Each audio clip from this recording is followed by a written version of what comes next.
Hello everyone. I hope everyone's doing good. Yeah, I'm just way tired today. But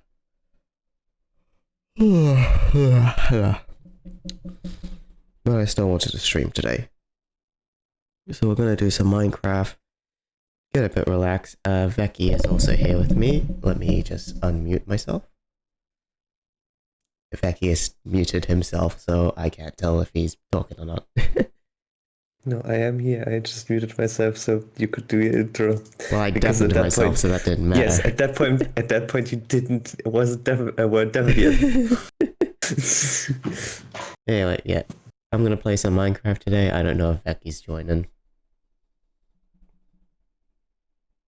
Also, Don't know Vecchi, yet. the way you're positioned on stream, you're like a little plush cat next to me. Look at the little plush. This is true streaming moments. That is technically the icon. The icon is a plush. Yeah. But before we actually get into the game, CoffeeZilla released a new video. I think Vec told me a little bit about what is happening in this video before it was posted, because it was like on Twitter or something. Yeah. Yeah. I really want to watch it, so we're just gonna watch it on stream. Live reaction time. I do love CoffeeZilla stuff. I think he does a great way of explaining scams. I don't usually watch too many scam buster YouTubers because they mostly have like that thing where they talk IRL with another person. It just makes me cringe a lot because I don't like talking to people. Yeah, let me go to the mainstream. Let's get rid of that join lobby and the complete for now. There we go. So Makawa just posted something to art again. What? Oh, the work in progress. Yes, that is looking really nice. That is looking real nice. Yeah. Yeah. I'm gonna start the video. I'm gonna actually stop the music for now. There we go.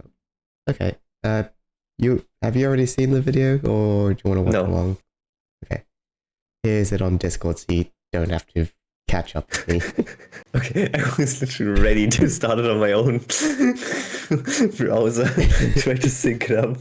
There you go. But this works too. Wish you could focus more on drawing. Yeah, I wish I could focus on a lot more things. Today, Yeah. but I won't know if my plan works hold until on. the end of this. I'm scamming a scammer today, but I won't know if my plan works until the end of this video, because as I'm recording it, my plan hasn't really come together yet. So we'll find out what happens, but win or lose, the point of this video is to tackle one of my biggest pet peeves, which is scammers calling out other scammers to make themselves look good. I guess the logic is, oh, I can't scam you. I call out scams. And what kills me is that it actually works. People fall for this all the time, and it drives me crazy. So today, Yes, it's basically like the whole Dream scenario, because Dream called out a bunch of cheated runs, and then he cheated his own run. That's just how the human mind works, right? You start trusting someone, then just you never expect them to do the it's stuff they're warning you of. I noticed this also in video games as well, just like a lot of cheaters who just accuse other people of cheating. Especially admins, because they use their admin privileges.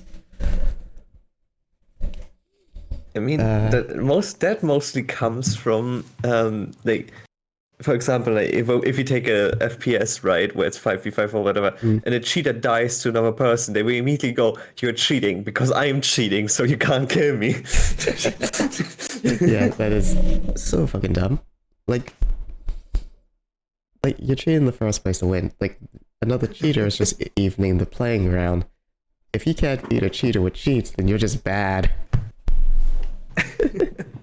today I want to flip the script on one of these people and attempt to have a scammer call themselves out. It's like Inception, but for con men. We could call it Conception? Dylan Dennis is Conception, an that's MMA already a fighter word. famous for two things: cage fighting and not fighting KSI.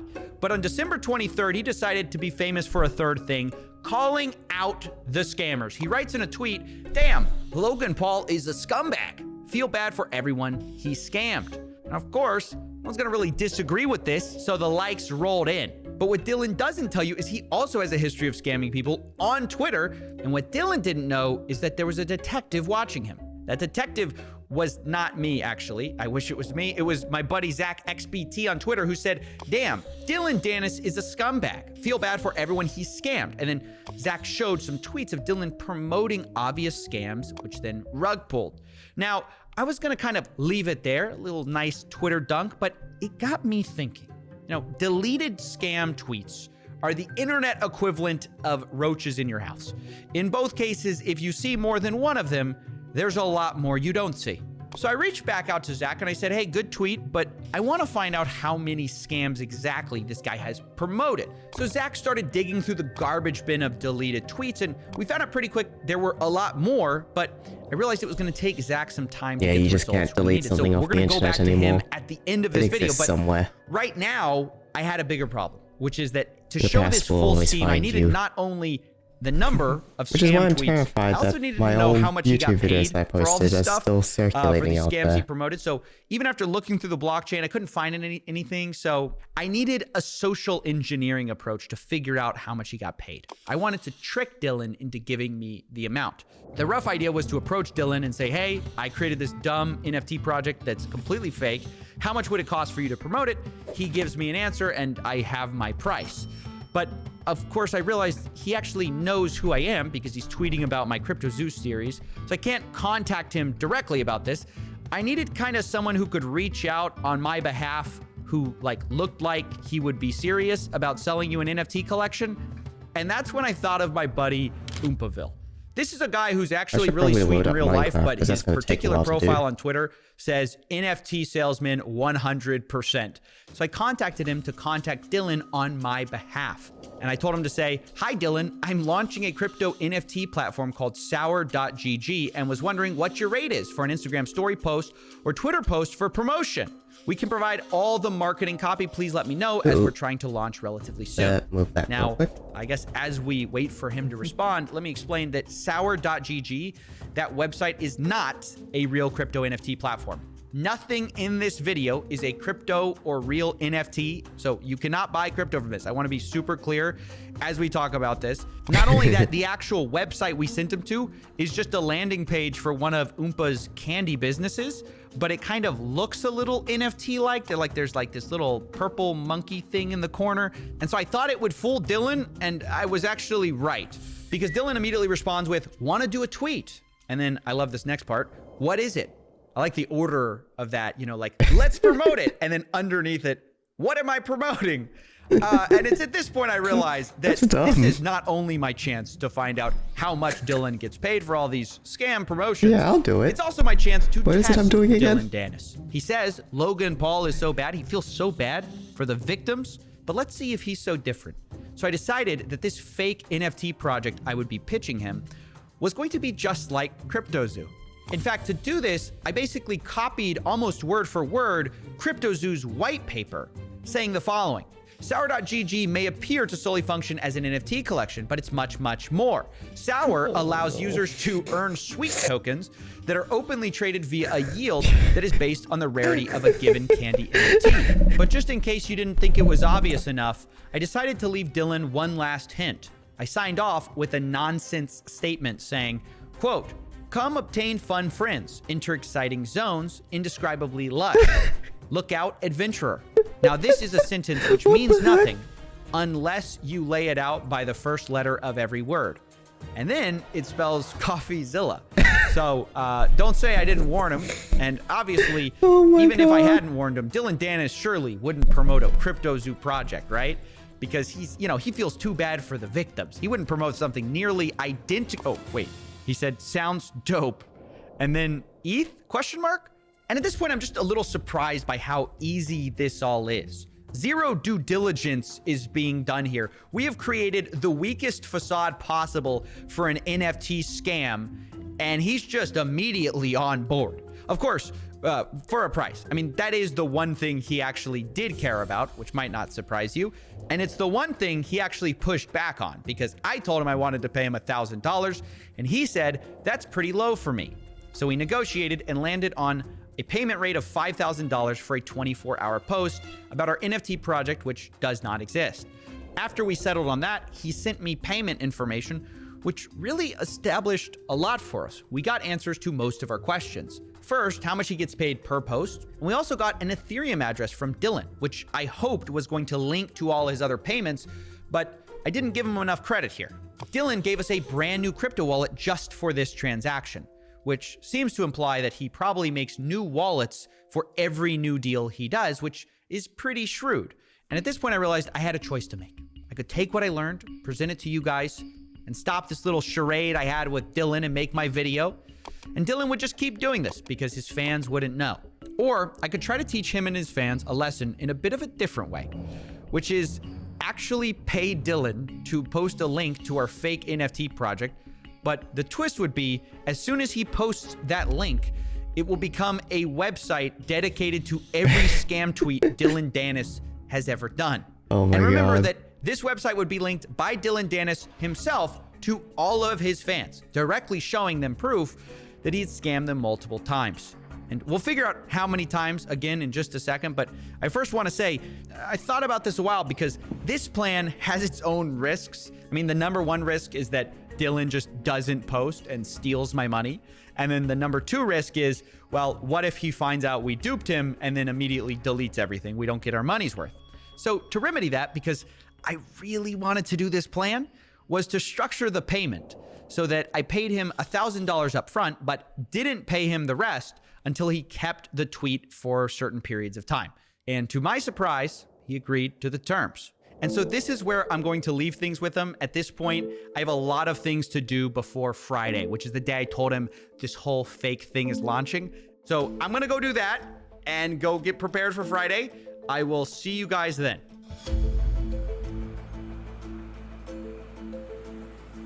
All right. Good morning, ladies and gentlemen. Hope you slept well. I didn't sleep much at all. We're working really hard to get this whole thing figured out. So I'm just in the apartment right here, and we're going to just get ready together here because I got a lot to tell you guys, and we don't have time at the studio to get it all done. So I got to prepare you here. Let me just set the stage for you, though, for what's happened since I last recorded. I like his we editing created style, 'cause SoursNFT.com. it's obviously a which green is screen or our something. actual fake landing page for the NFT project. It's got all these cute Candyland fake NFTs that don't exist. Now the idea is this is what he's initially going to promote, and then I also created our little switcheroo website, which is just a website with all his previous transgressions. Now, I did talk to some people who were a bit concerned that maybe I hadn't fully been transparent with Dylan, that maybe I should be more transparent with Dylan about what's going on so he doesn't say I trapped him in this whole thing. So what I decided to do, just to make sure we cover our bases here, is I drew up a contract for Dylan to sign before this whole thing goes live. I'm gonna be sending it to him. And in it, I lay the whole thing out. And this is what I meant by headwinds. This is where he probably will catch us, because in black and white, I lay out our whole scheme right in front of him. So it literally says, like, you're gonna be the butt of the joke. It says people aren't doing due diligence. It says that we're gonna be switching the website to show his prior promotions. So we lay out the whole thing there, and what we're really banking on is he's not gonna read any of this. He's just gonna see money and just sign it, which is the whole point of this entire thing. So I think it fits. Hopefully we don't end up sabotaging the whole project he wants by to see, and that's it. Covering He our just bases looks here. at the part he But wants either way, to see. that's what's going on. Also, ZachXBT finished finding all the scams of this guy, so we're gonna go back to the studio and check those out. He looks at All the right, payment. I'm back, and we have the sees results payments fine. from ZachXBT. Signs. He found over 20 projects that Dylan promoted. This is why you and should tried read your contracts. deleting, Or get where someone many else of to them read were them. rug pulls and scams. It was at this point he just gave up looking for more because there were so many. So we added those to the website, but I'm sure many of you are also curious about what's going on with Dylan Danis. So we're gonna go check back in with our liaison, Oompa, because at this point, the whole thing is set up and it's all just resting on whether he does any due diligence or not. Let's see what happens. tell us where we're at with Dylan. So he seems to have taken the bait. There's one final step. Obviously, we have to get him to make the tweet. You just sent $10 to him, right? Just to Yeah, I wanted to bait him so that we can send the contract, and he's gonna be like waiting for the money. What now? I mean, is he responding? He said sounds good, and then shortly after he said got it, to saying that he got the $10 we sent as a test for his transaction. Now 10 comes a.m. the actual moment of truth. We're about to send the contract. Oh my god. Oh my gosh. Sending it. All right, and then I'm sending the drive link. I mean, we've sent the contract now. We're just waiting. We're literally waiting. Dylan. Dylan. Oh, I agree, bro. I agree. What a f***ing idiot. That's right, ladies and gentlemen, he agreed. And you might notice that we weren't actually able to use DocuSign and get his signature because it was experiencing outages at the moment, the actual website. He took 3 minutes to read all of that. He didn't read shit. Basically me Also with terms and notice. services. It's like, oh yeah, that's just the general stuff. Des Yeah, said- whatever. React time. He looked like I said, he looked at the part where it said payment. So it looked at it, said it's 5K, what we agreed upon. Okay, yeah, and that time frame, yeah, that's what we agreed on, and just went, yeah, sure, fine. He didn't look at the 3 fucking massive minutes. text box. Is that long or not? Please help me out. 3 minutes is not long enough to read an entire contract. No. No, you have to remember But we that were there was able an to just entire have him do segment a there. written agreement in DMs that he agreed to our terms. And although it was very shocking that he actually did it, I have to be honest. It was here that the pressure really ramped up because at this point, I paid Dylan $1,000 and now we're just waiting for him to post. And I'm really worried that what if he reads the document in that time and realizes what's going on? But that's when Dylan gave us a lucky break, but also gave us a few curveballs. Okay, big news, boys. A little update.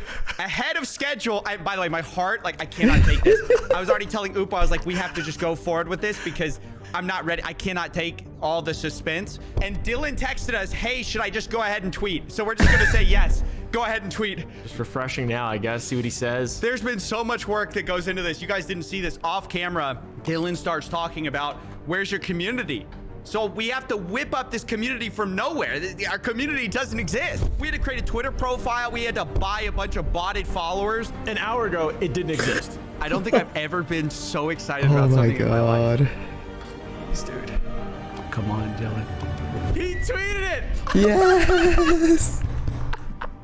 I can't believe he did it. He actually did it. He just tweeted it. What an idiot. What? I can't believe it. What can I say? He promoted a tweet which literally spells out in first letters the word scam. I hope this has been highly educational for you guys, that most of these influencers do zero work vetting these projects, contracts, and NFTs. If you enjoyed our work, please consider becoming a patron. High effort investigative journalism like this takes a long time and a lot of setup, but I think you'll agree it's worth it. I also want to give a big thanks to both Oompaville and Zach XBT who helped me pull this off. Please go Oh follow my them God. because they're helping us get to the point where influencers will wonder when they take these deals in the future, am I agreeing to be the butt of a joke? And of course, the answer to that question when you're shilling NFTs is always yes. So anyways, thanks for watching, and I'll see you in the next one. The question now I have. We asked for now. comments. Hold on. We asked for comments on the story. Dylan said the following. Complete lie. He changed the website completely and lied about the project that was described. Literally completely changed the original website. Sent or deleted it. I mean, not entirely wrong, but you also didn't do any fucking investigating into what was supporting. So how The many? original website he got sent did get changed, yes.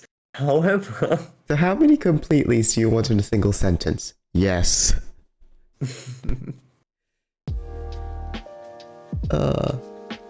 We asked about the contract he signed, laying out the details of what happened. Dylan Yeah. did not respond for further comment. Yeah.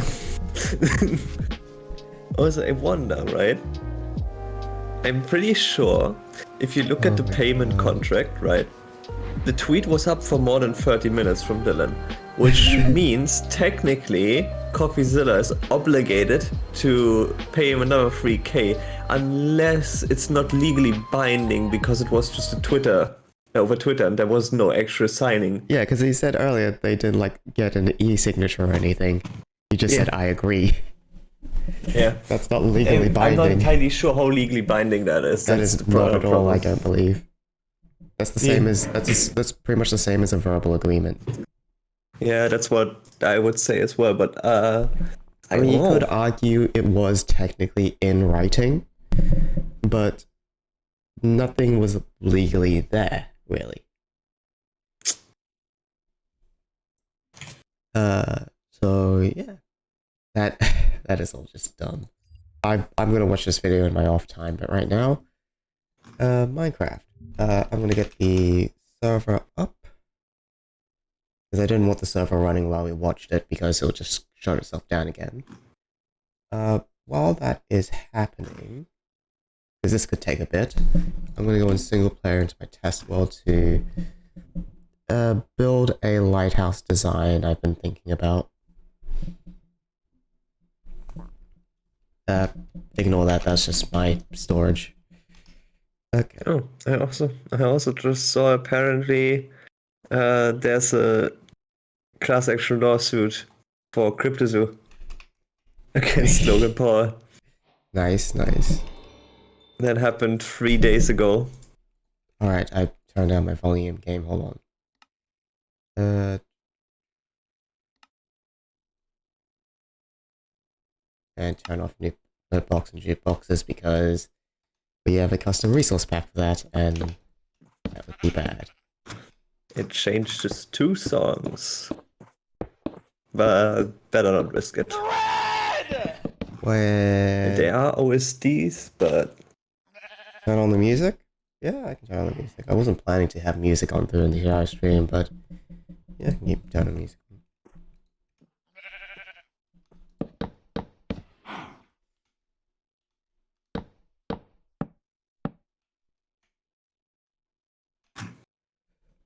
Whew.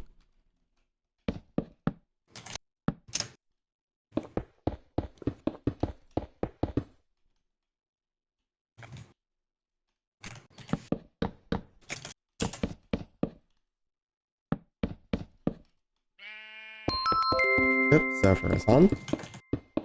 Let me just get this base all set up so I can just have a look at how it looks.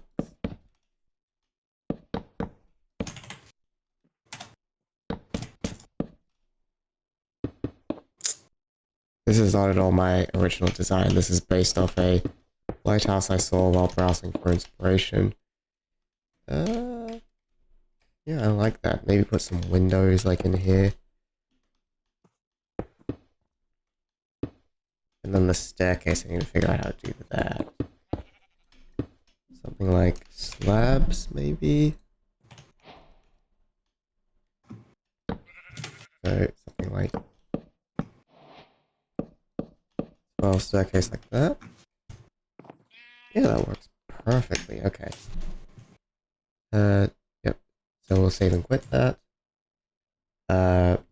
Hide my screen a bit so I don't accidentally give away the IP.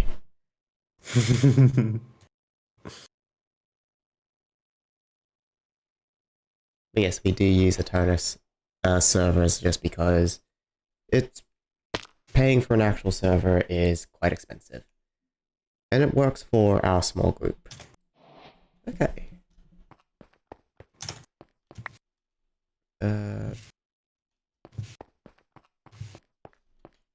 Right, I was gathering stone because I need that for a large project. What about you guys? What are you up to? I am currently doing... I don't know how to describe this. Well, what are you playing currently? Nothing.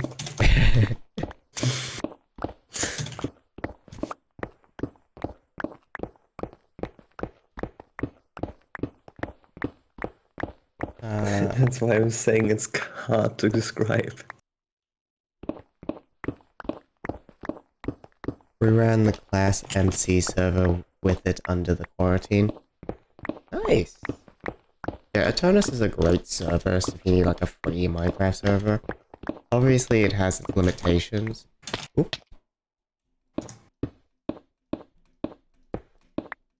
I forgot there's a cave down there.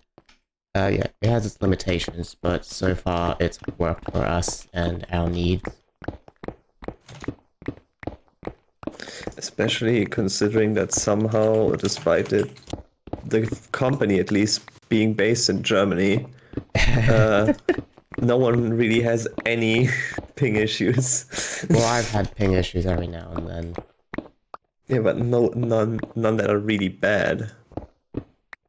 The most I've had it bad was just I can't connect the server, but after a quick config with the connection settings behind the scenes, everything started working again.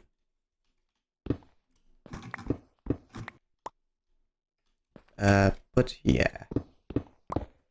I do want to at some point make a open Minecraft server for the community, but I want it to be stable for everyone, and currently with how Eternus works, someone needs to be able to turn on the server, and if no one's on the server automatically shuts down.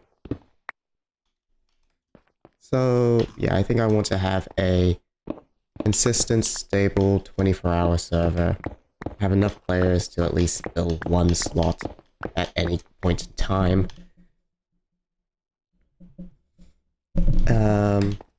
And probably have that set to be a monetized thing, because obviously if it's a paid server, you need to pay some way for upkeep. So maybe maybe subs only. Make like a Discord channel, make a text channel in the Discord where if you're a sub, if you have the sub role, you can access it. Saying sub role right now just feels weird.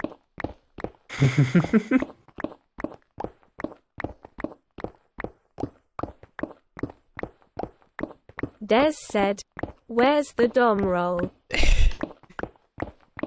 Yeah, that's why I said it felt weird saying that. How much stone do I have in my shulker right now? Okay, I still can take a lot more.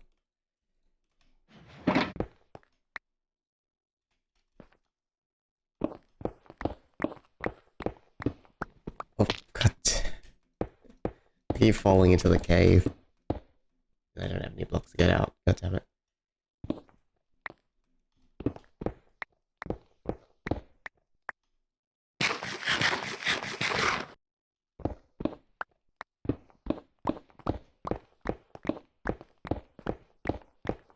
And where's the switch roll to? I realized. I didn't think about that for a second. I'm realizing now that even though I got a Elgato capture card, I haven't really done much Switch content. Like, the most I did was basically on the 16-hour stream. I guess I'm just waiting for something to come out on Switch to actually pique my interest. Maybe a Pokemon DLC. Because Scarlet and Violet is definitely getting DLC. We can all feel it, right? Right?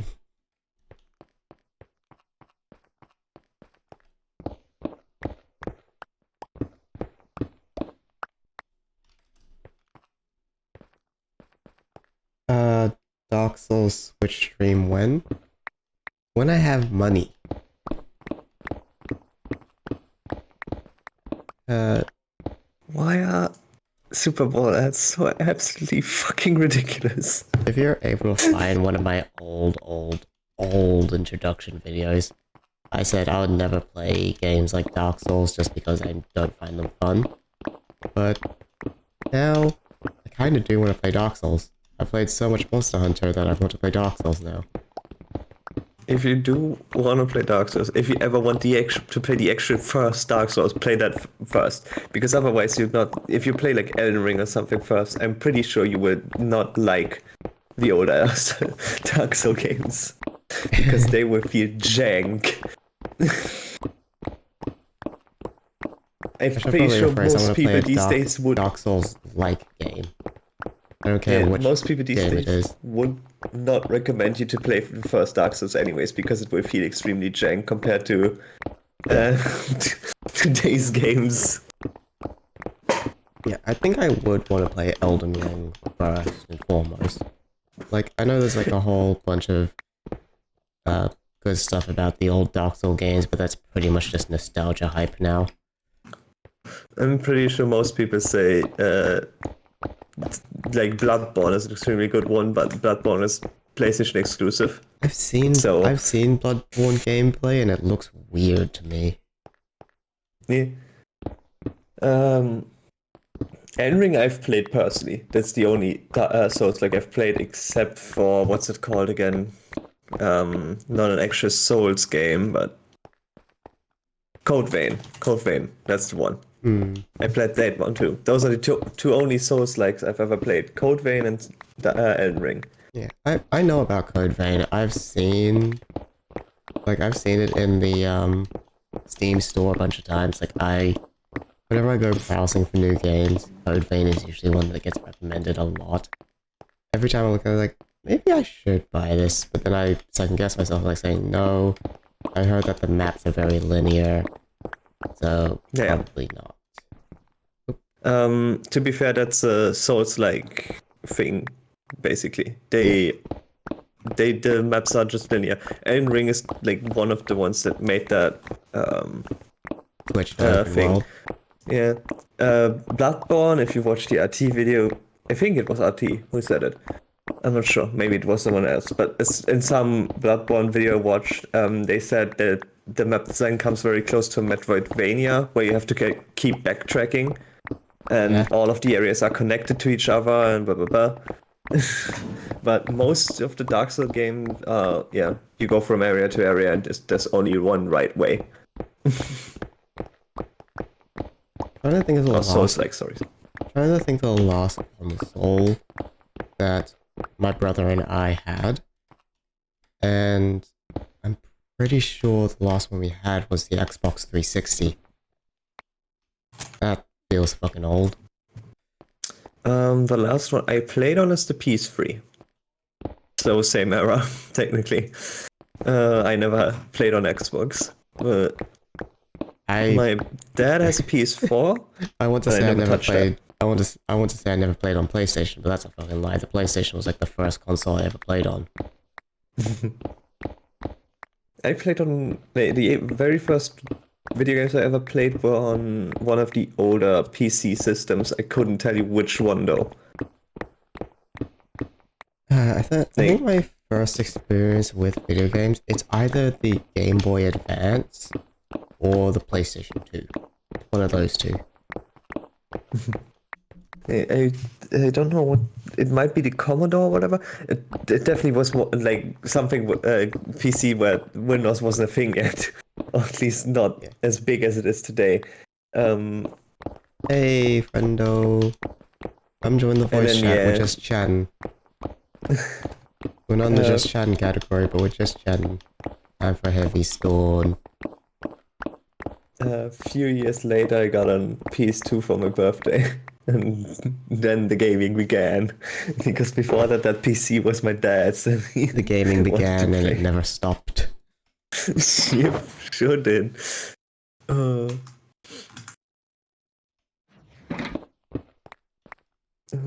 By the way, also, since we were on the topic, did you know that there's a multiplayer mod for Elden Ring where you can play with, like, I don't know, at least 4 people? Yes, I know. I'm pretty sure that is. I find that so fun. I never managed to do it, obviously, because I don't have anyone to play it with. But it just sounds so fun. Yeah, I would like to It's gonna play be Elden hard Ring as at shit, some but- point. If not Elden Ring, any other popular Souls-like game that comes afterwards. Yeah.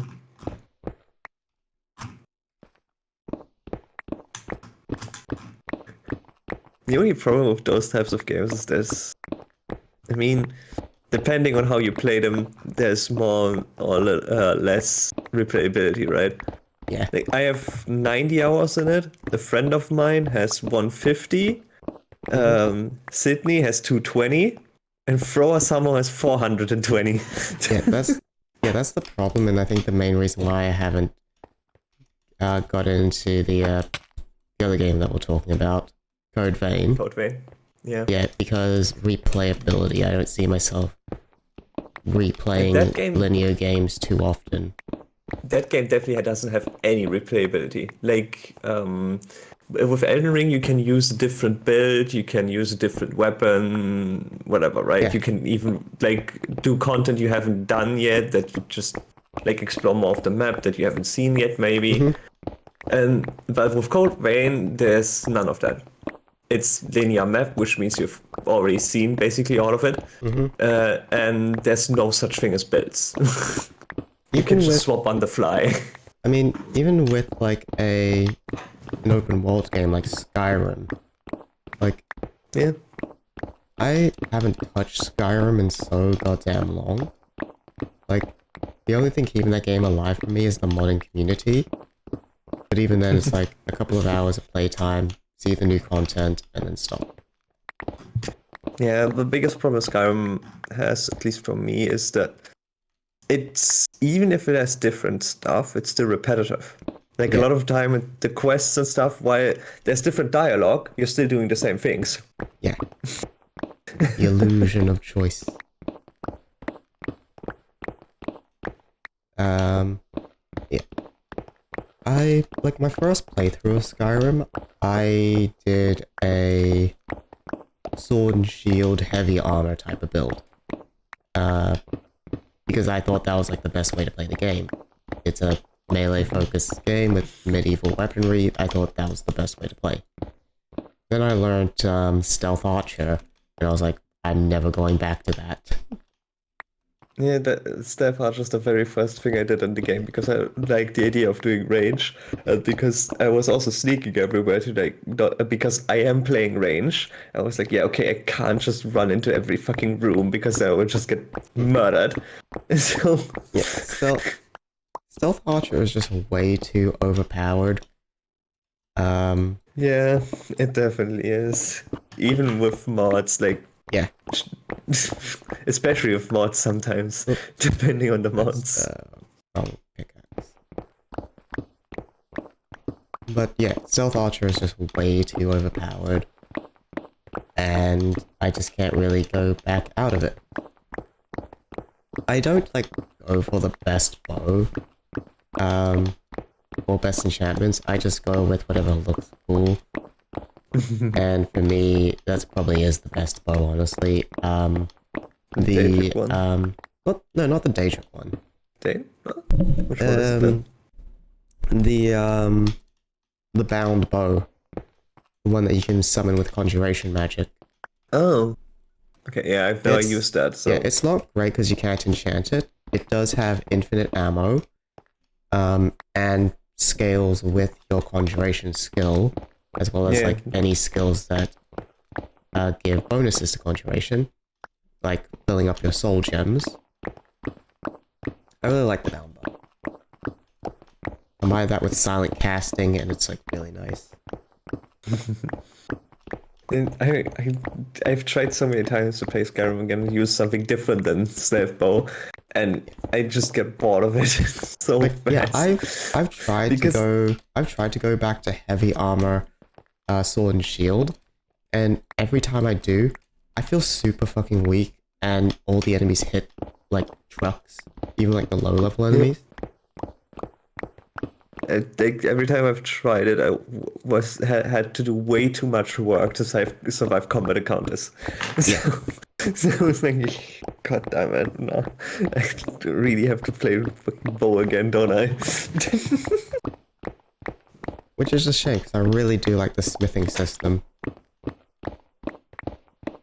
And the problem with a lot of modded content as well, like some of the good looking armor sets are just terrible.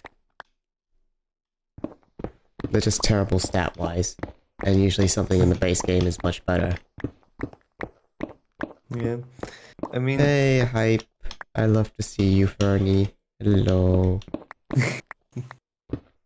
to get a better back to the Souls-like, right, with Elden Ring, I've been pleasantly surprised that you can get through, like, with every type of build, you can get through the game pretty much, like, pretty easily, except for maybe the challenge run stuff where you just don't use armor, just a club. Yeah.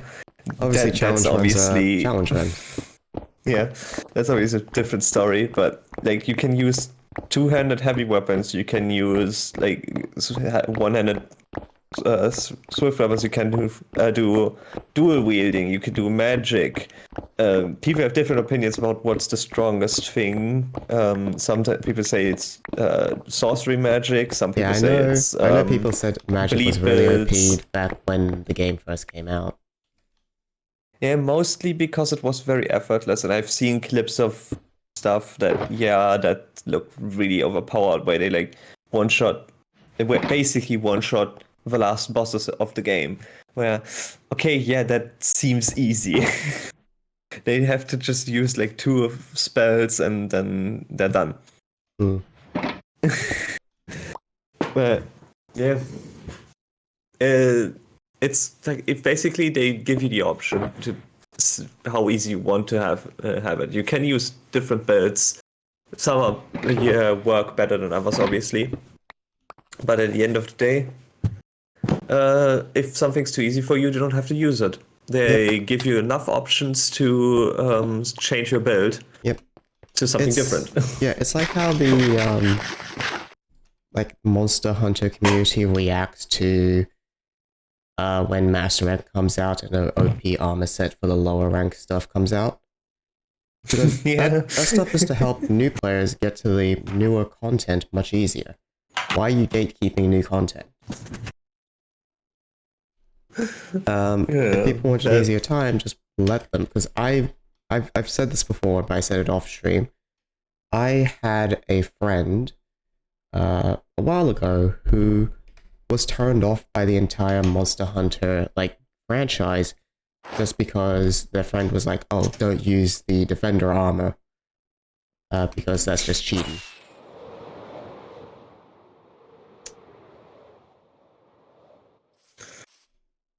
Like I played Monster Hunter World. I did not finish it before Iceborne came out. And when Iceborne came out, I did use the Defender armor. I'm gonna admit that I wasn't someone who cared too much about the grind. I just wanted to get through the game.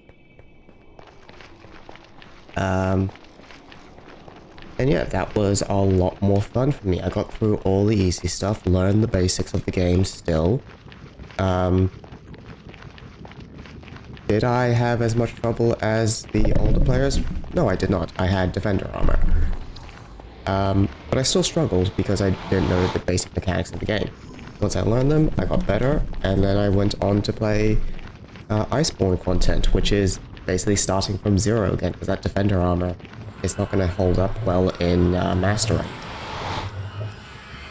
Yeah. It's basically no armor from high rank holds up. Yeah. You have to immediately go and make some new armor as soon as you have the materials for it. Yeah. As well as weapons. Yeah. And even then, after I had completed the entire game, I defeated Fatalis. I actually went back and created a new character, and I said, right, I'm going to just play this without using Defender armor. And I gotta admit, the early game is quite a slog to get through. Just using the armor that you're just given. Not using the Defender armor, obviously. It's quite a slog, most definitely. But yeah, I can see why they added it. You want to get new players into the new content as quick as possible.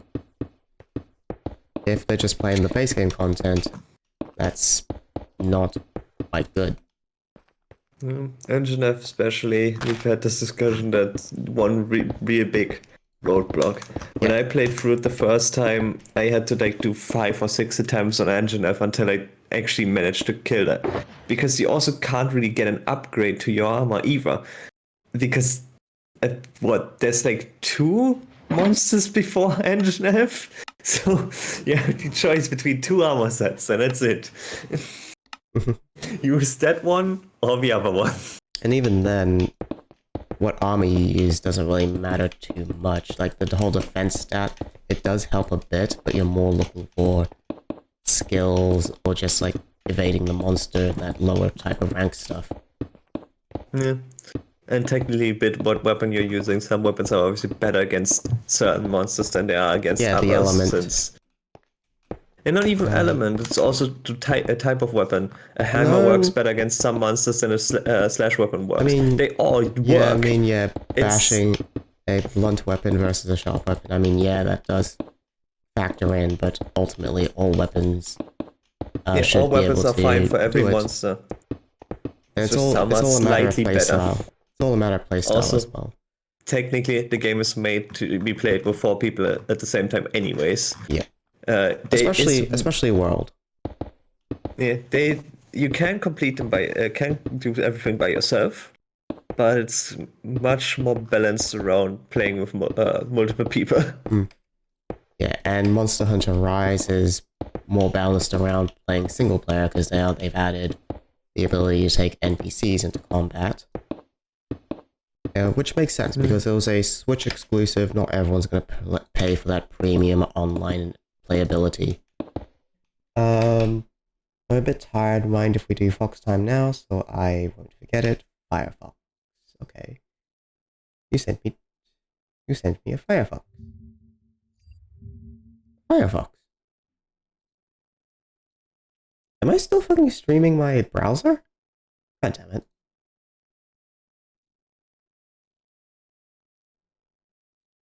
Oh yeah, Firefox.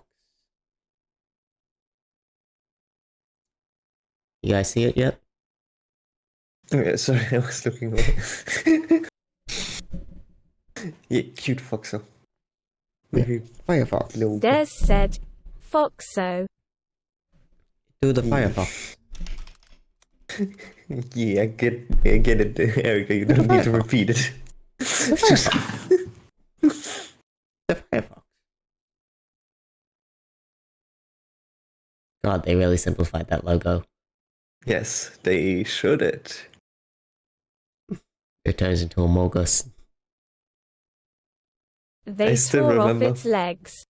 I still remember the Sick bastards. I still remember the DJ Schlatt video he made about it, about why the fuck do companies keep simplifying their logos more and more and more. Firefox was one of the examples he took because that old logo looks way better than the new one. But it has to be simple because that's modern. I actually watched the video as actually to the reason why it's being simplified. It's actually because of iPhone apps. Yeah. Because It's on a mostly tiny, because stuff. because on a tiny screen, you're not going to notice every tiny detail. Exactly. That's the entire reason, because smaller screens means less Pixels. less pixels, means less detail, means why go through the effort. Adjusting a simple logo to a new resolution is a lot easier than to take a very detailed one and adjust it. Yeah, you guys have seen me like build this in the off-stream period. None of you have questioned what I've been doing. To be honest, I'm not entirely sure how much people have been paying attention. I know I haven't really been Des paying said, attention to what "A you were big doing. hole." I just had it open in the background and listened to the sounds of blocks breaking and being placed. Yeah, because I was just placing a bunch of cobblestone in the ocean and no one was questioning it. Eh. One more reason why I hate iPhones. It's Isn't not that enough just, of a building idea? it's not just Just iPhones. a big hole. It's not just iPhones that were the cause. It was literally just smaller smartphone app screens, which I guess basically just which I guess phones. iPhone was the one that really popularized it, but really just smartphones in general just caused the minimalization of or simplification of logos. Because again, it was made for a smaller screen, you don't need to do as much detail. And also the modern generation is like, that's too much noise. Let's simplify it.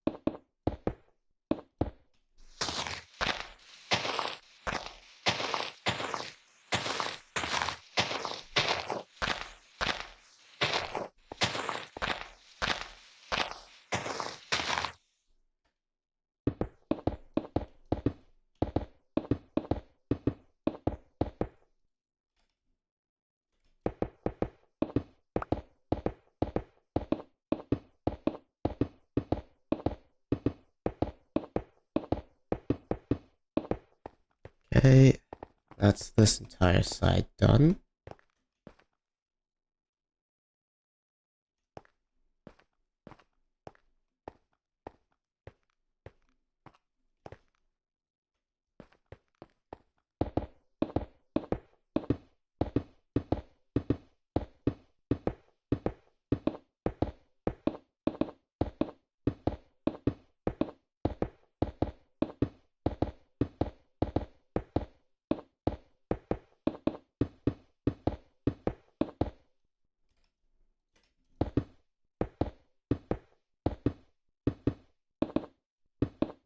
Honestly, other than my other mega digs I've done in my past, this build project that I'm currently doing is probably the biggest build project I've ever done in the game. Like I had other big build projects, but they were usually in creative mode. Alright, Michaela, have a good EP. Hey, you go get your sleep, Mikala.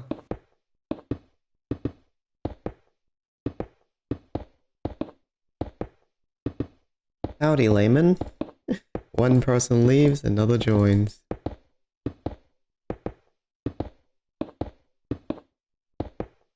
My girl is the builder and I'm the miner. Yeah, that can happen sometimes, which is nice. Someone gets the resources, another uses those resources to build. I am both.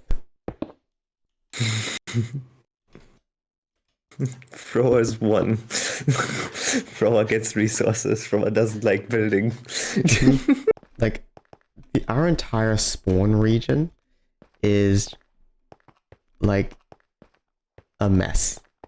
I want to make it more better and better looking, but that would have to mean moving Thrower's entire pumpkin and melon farm stuff and sugarcane stuff.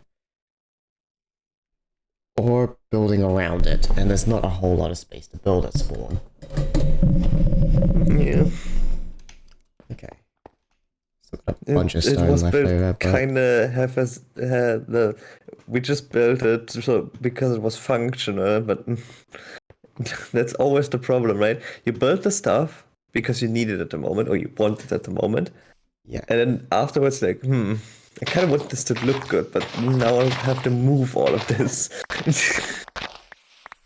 Yeah. It's this reason why I was they didn't know where to put my house, because I was like, okay, if I start building it right here, I might want to expand it later, but because I'm just building one that out of necessity now, and then Let's get rid of this little stuff that's not going to be needed. I mean, for me, it worked out. This the house at least. I think it's also in a pretty good spot where it's not in the way of anything. Yeah, it's in a Doesn't good look spot. too bad. Yeah, it's in a nice spot. I even like built a little path towards it from the communal area. So I managed to expand it a bit, and everything like storage area and stuff I can do underground, which works.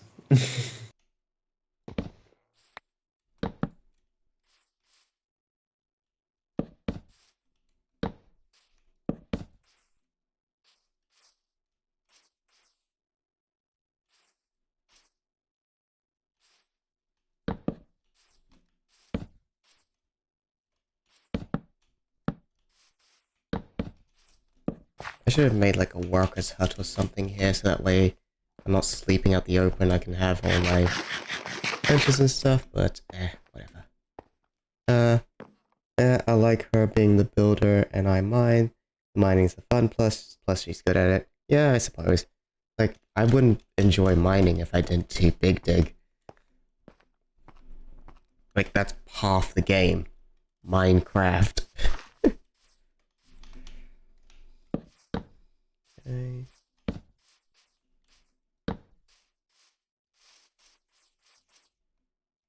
And I think I want to make...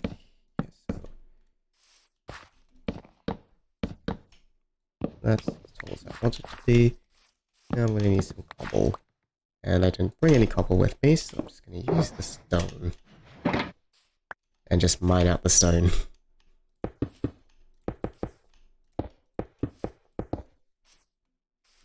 What would look better, stone or cobble, honestly?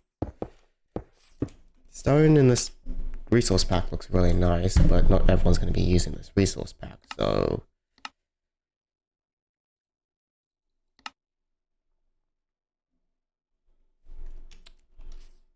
Yeah, stone is not going to look great.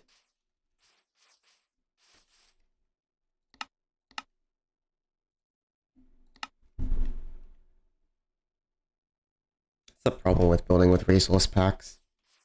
You never know how it's going to look in vanilla.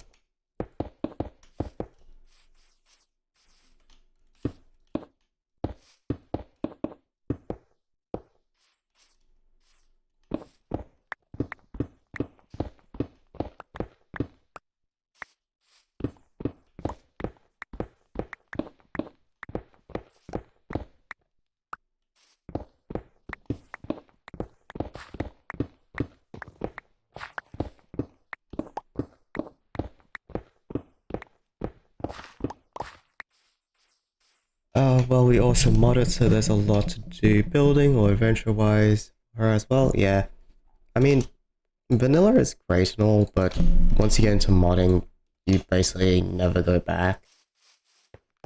Except for me. I used to play modded Minecraft a lot back during the 1.12 days. But as of recently, mods just haven't piqued my attention, and I do like the old ways of vanilla. It makes me think in ways, and I'm not ending up with big machines that make resources out of thin air or do a bunch of like iron and stuff. It actually makes me have to go out and make my own resources. Yeah, I can understand why people like modding. I'm not saying that you should not play modded. Modding is a good way to keep a game's lifespan going. So it's always nice. She hates mining. That's fine. Mining is not for everyone.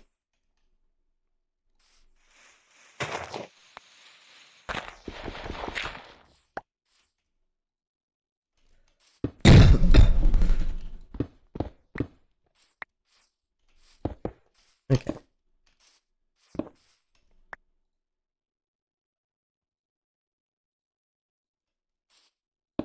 Nope.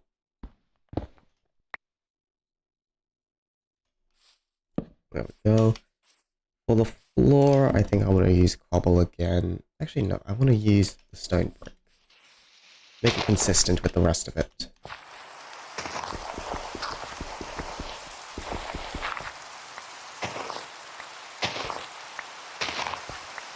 Yeah, I enjoy every aspect of Minecraft, honestly. I love the exploration, I love the mining, I love the building. Crafting is a bit tedious, I suppose.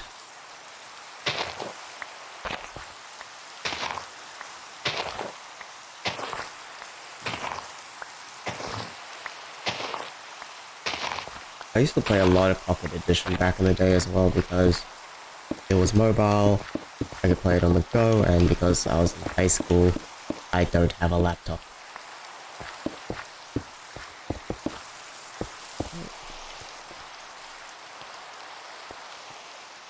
Now we need the wooden,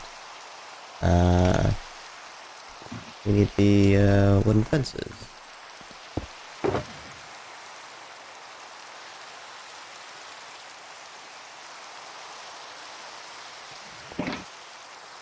No crafting bench in here, no.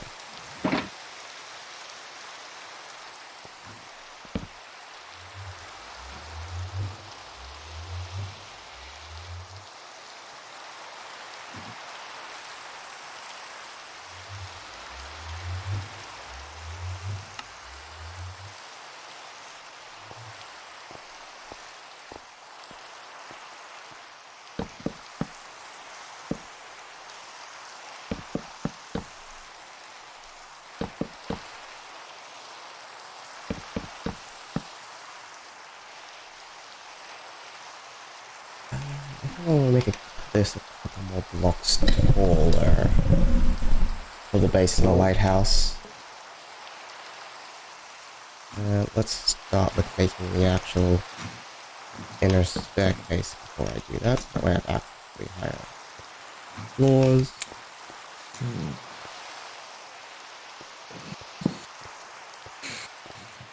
You okay, Becky? I am thinking about broaching a topic or not. Sometimes I dream of cheese. What's in your mind? It is about Wizard Game. Wizard game? You know the one. Oh. The game, the franchise that shall not be named, right? Yes. I mean, yeah, we can talk about it a bit, I suppose. The reviewers were allowed to make videos now. The first videos came out today of the actual gameplay of it. And It actually doesn't look too bad. The only visually it's very good. It apparently has a lot of visual bugs, like inconsistencies and stuff. Where I don't know, you float off the ground or something like that, right? yeah, Usual stuff for video games. But other than that, the only thing that I think is, like, I don't know why, but looking at the gameplay of that, I'm not allowed to say it, but I have opinions on the name of a certain character. Okay, I didn't look at any of the names, to be fair. So, but one thing that I personally can't explain to myself is, for some reason, right? Looking at the gameplay of the game, it looks entirely unimpressive to me. It looks like something I've already played. that's not a good sign.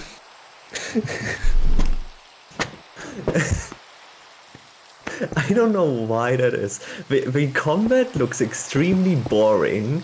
It is straight up just press the same button a lot until it gives you prompt to press a different button. Oh, quick time events, goddammit. Are you not using the wrong stone, Erica? That I loadout know, but screen this is like looks the only stone exactly I the have. same as Okay. like 15 different games. So what I'm doing is just to make sure that I have the correct amount is I'm placing it down in the area, mine it, and then place it back. Yeah, from what I can tell, so it's you have your spells, right? But you only have like 4 spells at the same time that you can equip. I'm pretty sure because limitations of controller.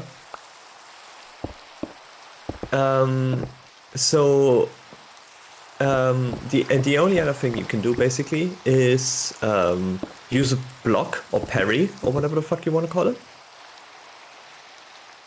carry And this then filthy sometimes you casual. can use sometimes you can use a special ability where it will show you a button prompt over an enemy, and then if you press that, you get a special animation. That's what the combat looked like to me. And like questing and stuff is the same as every other RPG does it. Talk to NPC, get sent somewhere, do something, talk to NPC again. So the only difference is that it's in that specific universe. Des said, the GTA formula. No, the RPG formula. It's the same thing Fallout does. It's the same thing Skyrim does. It's the same thing. I don't know. Like Borderlands does it. Except most of the time in Borderlands you don't have to return to the people you got the quest from. At least in the newer games. But basically every single RPG in existence does it. Because that's how questing works most of the time anyways. It's the normal stuff, but it feels like nothing special. That's all I'm saying.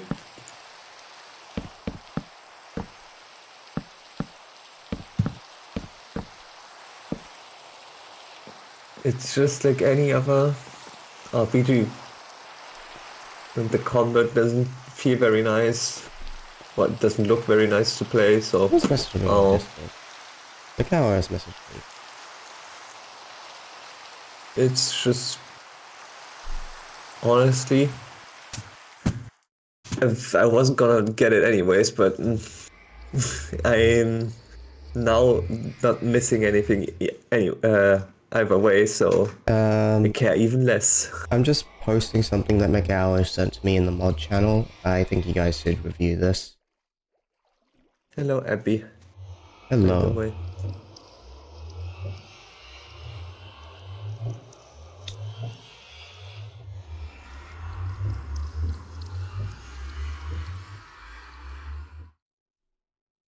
Don't say it out loud on stream, but yeah.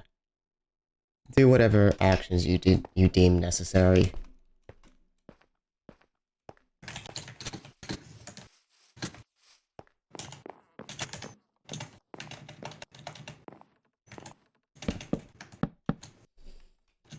Okay, so that's the base layer done. I think for this next layer, I want it to be at least double the height of the base. So that way, what's it called? That way the lighthouse is large enough that sailors can see it, but also not so large that maybe not double the height. Maybe. We'll build and see how it feels. We'll go by feel. First. Nope. I have any dummy blocks I can use? Yeah, that's some dirt.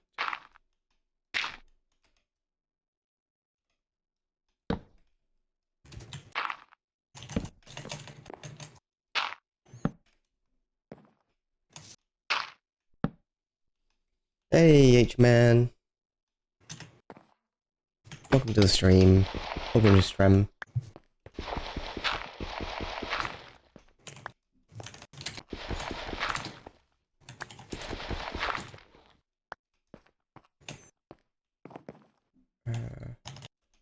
I want to put slabs here so it just doesn't look like a place. Yeah, it actually feels like it's being supported by something. And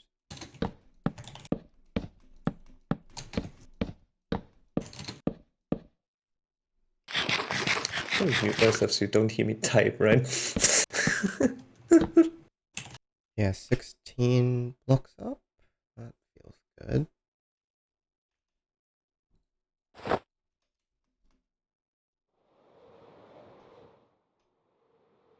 Yeah, that looks good.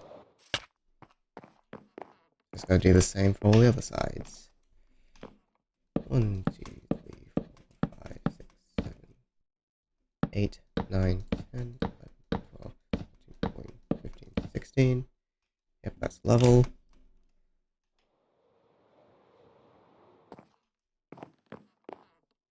One, two, three. How are we doing?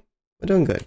5, 6, 7, 8, 9, 10, 11, 12, 13, 14, 15, 16. Ow. Ow.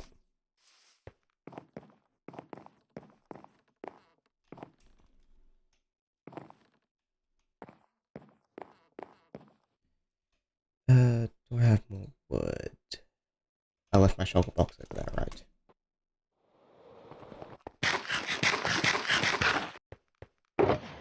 Yes, I do. Thank you.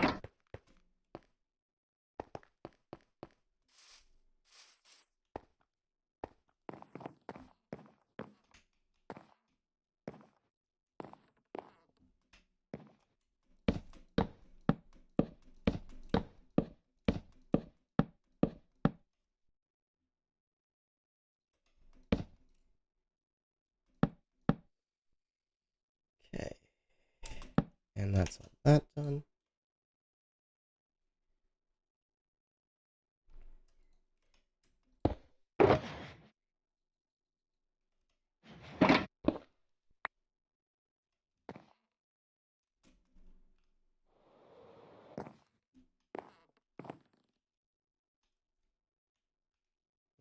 I use stone brick or cobble for this next part. I think I'll use cobble, so yeah.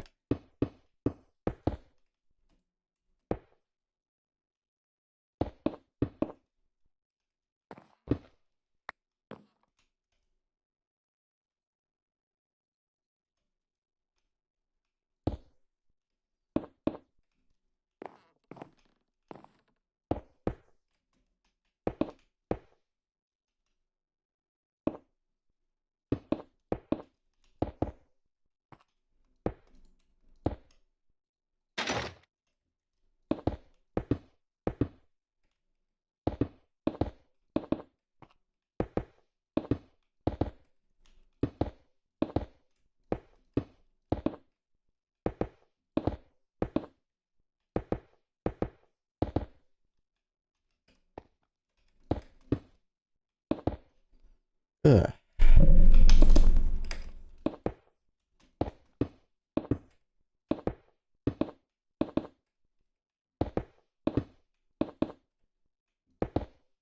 So you guys, it's been about a month and a week into 2023. You guys particularly excited about anything other than Payday 3? Let me think. I don't really know. Doesn't have to be video game related, it can be anything.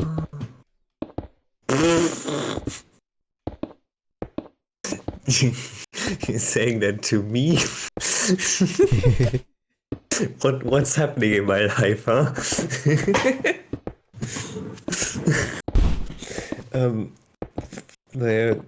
I mean, the only thing that comes to mind that I even know of is my next DLC for Forza, but I can't say I'm really excited for it. It's just more stuff to do in that game.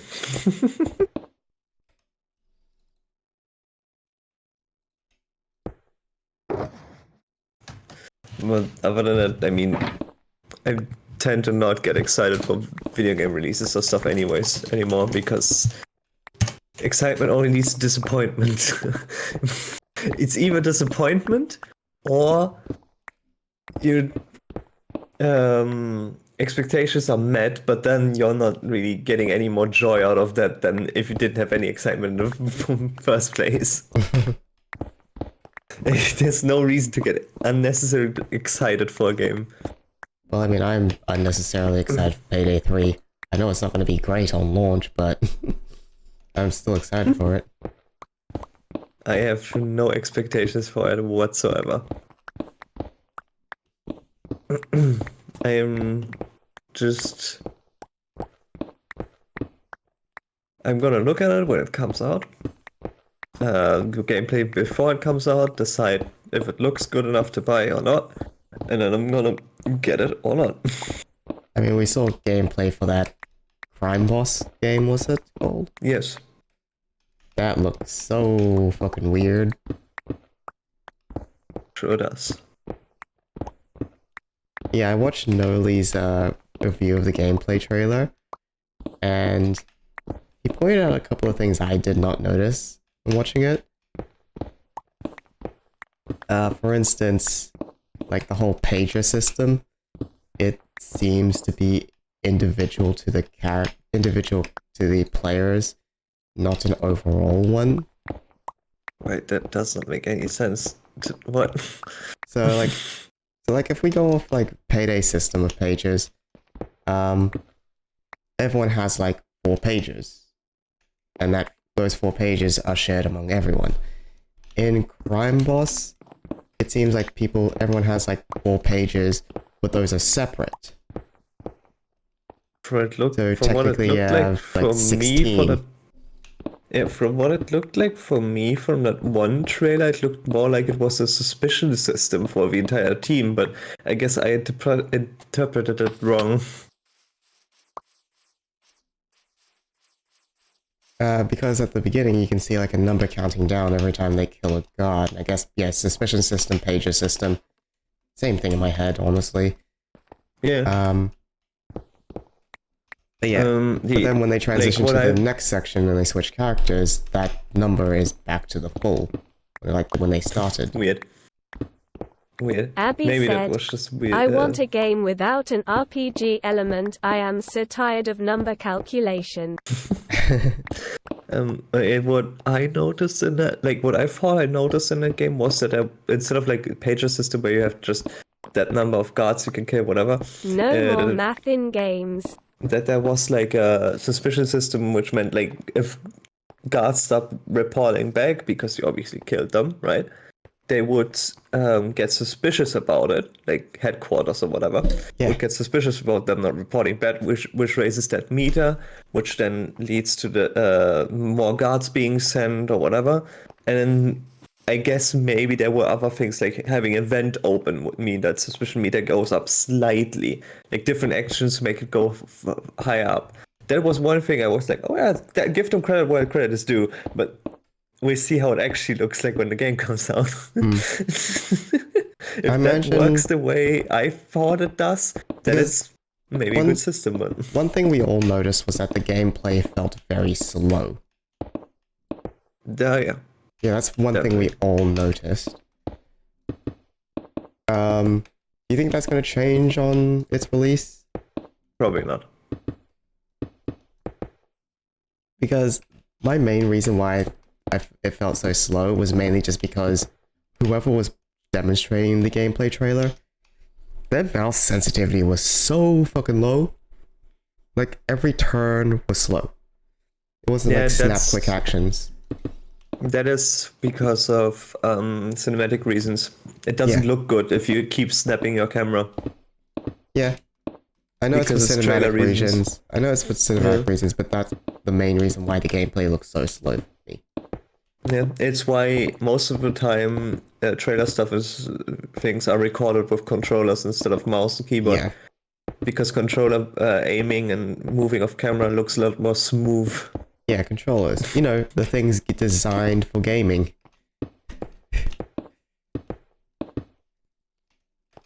Yeah. I've also thought of another game that comes out, is supposedly coming out this year, which I'm actually somewhat excited for, which is Starfield, which is technically the next Bethesda RPG. Oh, fucking hell. What was that game that Eccentric and I discovered last night? It was High Something.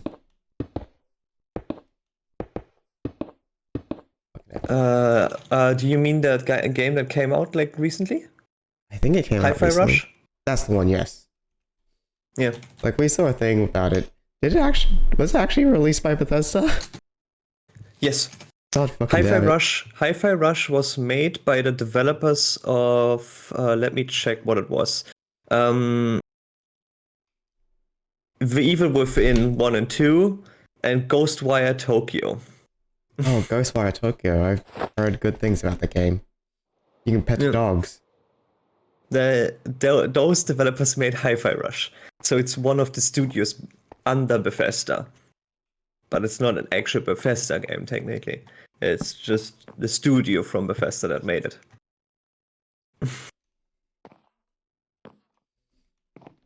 It was Tango Gameworks that made it. Well, a Japanese developer. That would explain why the style was so weird. Yep. And also why that one scene of acquire cat is so funny. It was the first game Bethesda now released under Microsoft management. Technically, it was stealth released. Like there was the Bethesda conference under Microsoft, and in that conference they announced the release of the game right after the conference. So, like 1 hour after the conference, the game released. Oh damn, really? Yes. Wow. That's why it kind of flew under the radar, because there was no hype leading up to it or anything, because it just got released immediately. It was announced and released. I think I'd want to play it just to see what it's all about. I mean, it is getting Game Pass. Am I really gonna buy another subscription service when I barely have any money? I don't know if that's still running or something, but there was, for the longest time, they did have that promotion that the first month would just be $1. Yeah, and I already Or used €1, that. whatever. I mean, I cancelled it once, and when I went to get it back, I had to pay €1 again. I can't tell you if that's gonna happen for you as well again, but that happened for me.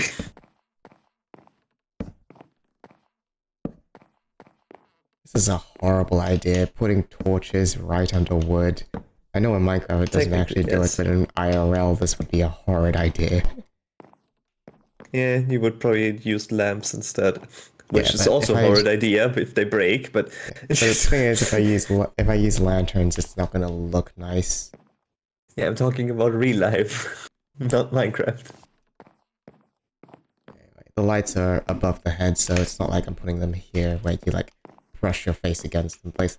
This is very tiny. What the? I also have still in my Particular slabs gift can only use those for the inventory. roof. How does that My look gift like? inventory from Discord. I still have a 2-month code for it. However, We for need to Game add a bit Pass. more texture to that. So However, that is I'm that's pretty some- sure this says it's only redeemable by me. I think that'll break that up. I'm not sure. Though. Quarters. So 4, 8, 12, 16. Okay, I need more fences.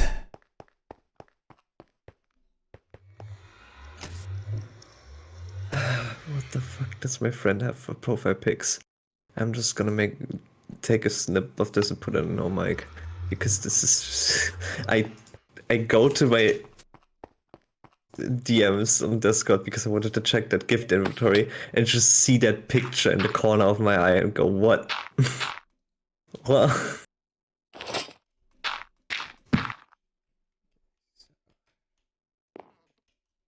Let's put 2 slabs here. Have that there. god damn it. 2, 3, 4.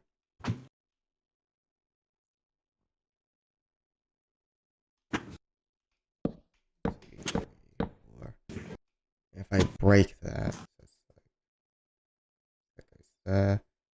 1, 2, 3, 4. That'll work. Probably do it on one side just to double check.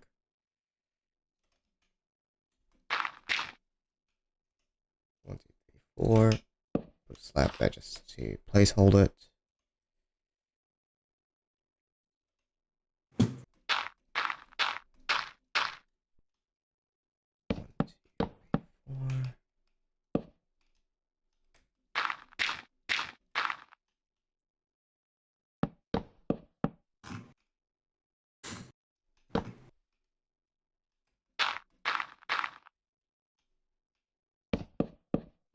Oh yeah, that will work.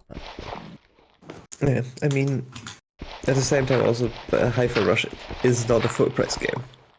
So if you just want to buy it, How much that does is it also a cost? possibility. It would be €30, which is half of a full price game.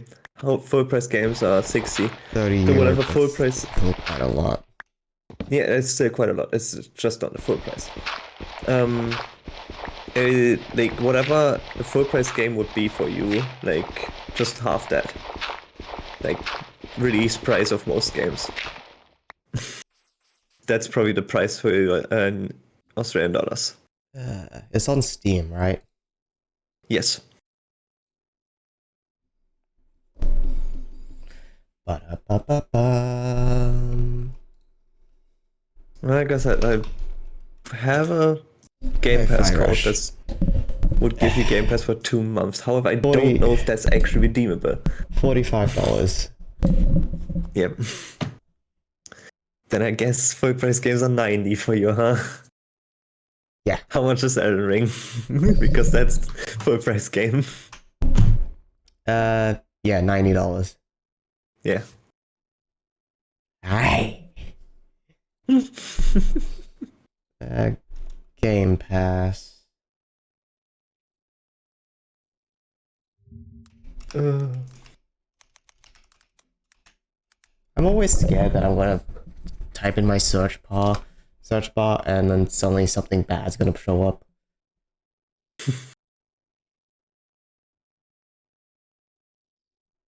Yep, join for $1 now. Yep, already signed in.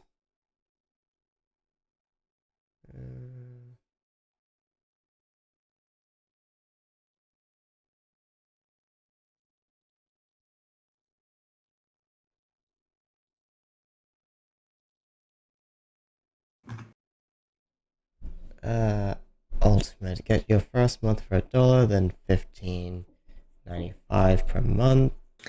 Ultimate, you'd want basically PC. Ultimate is just for if you use console and PC, basically. Yeah. As far as I mean, remember. it also includes EA Art. Like, I think that's the EA Play is like the only thing I really want from this, because I still play Mass Effect Andromeda, and I can't use any of the online features because I upgraded to the EA Pass version. And when you cancel that subscription, it doesn't uninstall it anything, and even if you do a clean install, like clean uninstall, reinstall, it still marks your game as being EA Play. So you just can't ever use online until you actually physically contact their customer service and say, hey, please remove this from my account. Yeah, it's that the entire like EA service is just buggy as hell. Yeah. So I just can't play Mass Effect Andromeda, any of the online features, which is like a lot of like what it is, because you require to grind a lot of materials. Best way to do that is with the online content stuff. I just miss out on a bunch of shit. The only other thing you get from Ultimate is the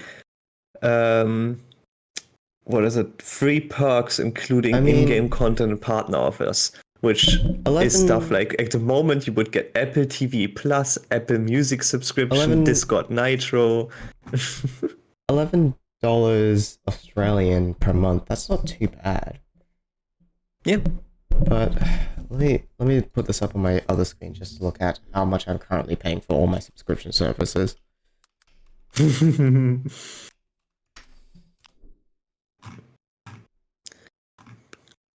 So let's see. For Netflix, I'm paying $17. I'm paying it. Maybe not say that all out loud so people know how much you're paying. People get weird about money. I don't fucking.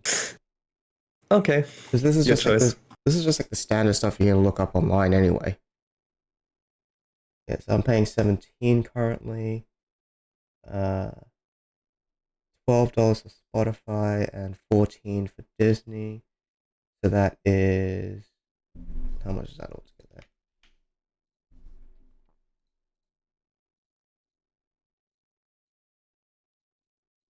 I'm currently paying $43 for all my subscriptions. If I make $50 per month, that's enough for all of them. This doesn't count my D&D Beyond or Dropout subscriptions because those are yearly ones.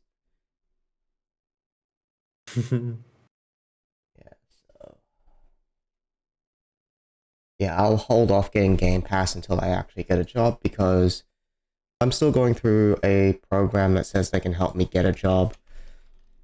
And we'll see how that goes. Also, I probably shouldn't have done that while I was playing an online multiplayer server where I can't pause. I mean, nothing happened, I guess, but yes. There's a creeper right there. Nothing happened yet, but yes. Oh.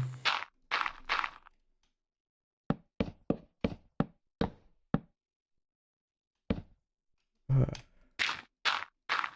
think I should go down and get food before it gets too late. So I'll be gone for the next like 10 to 20 minutes. Yeah. Don't get too bored. No promises.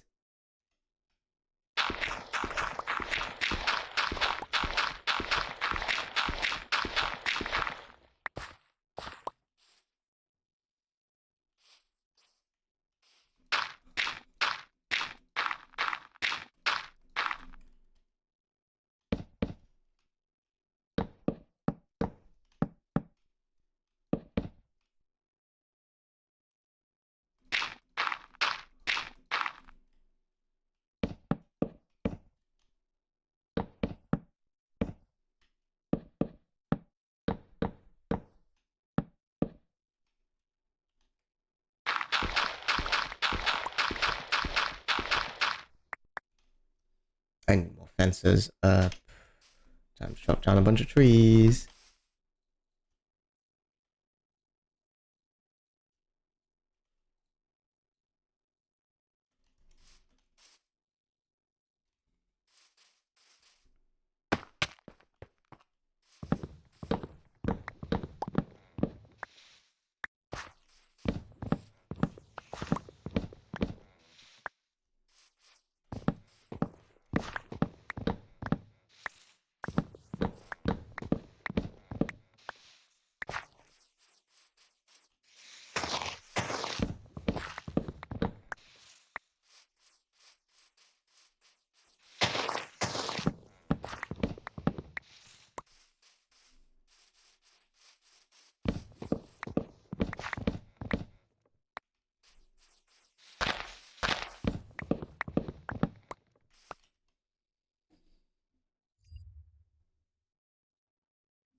Okay, yeah, that looks decent.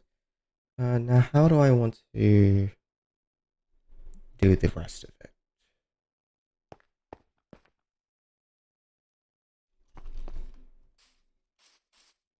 I think.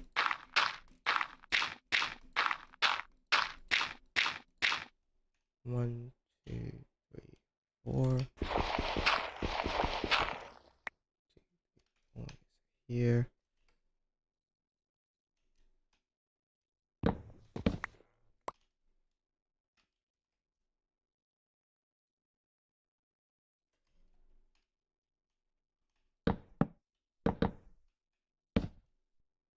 Yeah, maybe if I just do something like that, have it be like symmetrical to this.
Oh, wrong things.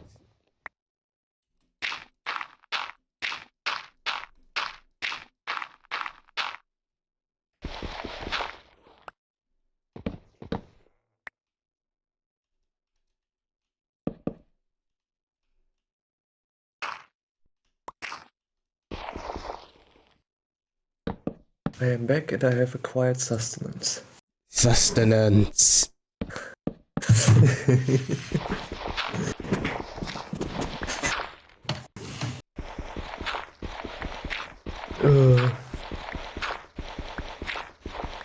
So obviously why I'm eating still gonna be muted, but I am back to talk to her technically.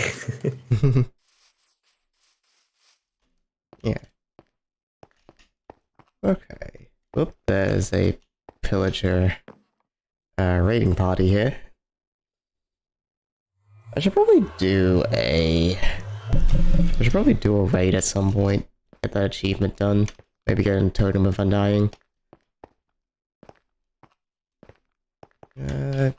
Yeah, I think that's gonna look really nice once we get to the top.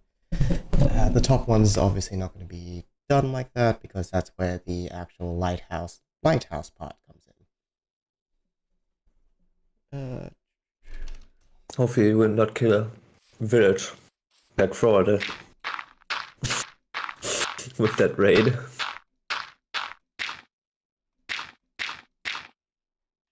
So 1, 2, 3, 4.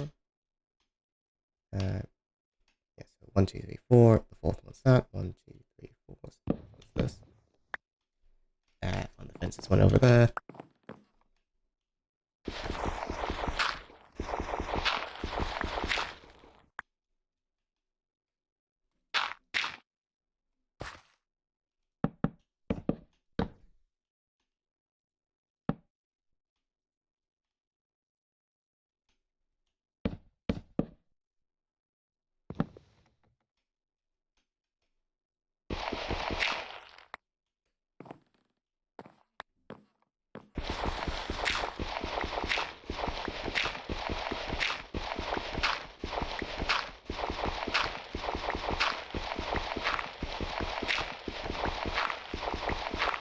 I am also gonna go grab a quick snack. I'm getting a little bit hungry. And let's put a torch here as well. I'm gonna be up here just so I don't get jumped by mobs while I'm getting a snack.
I got myself another just plain ice cream cone.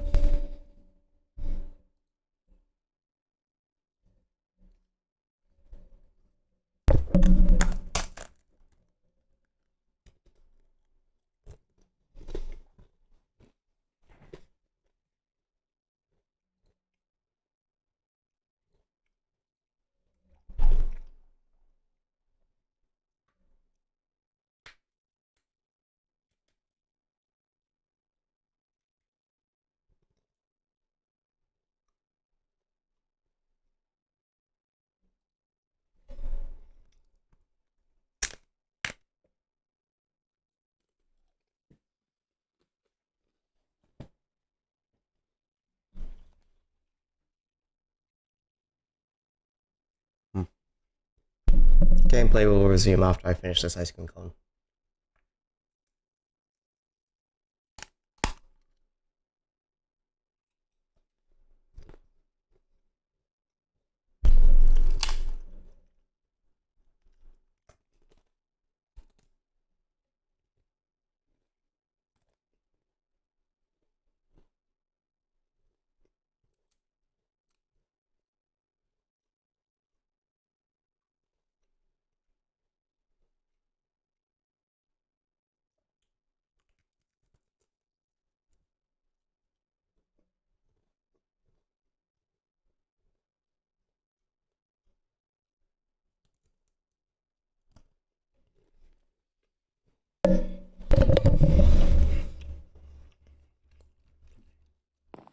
Alright, the cone has been eaten.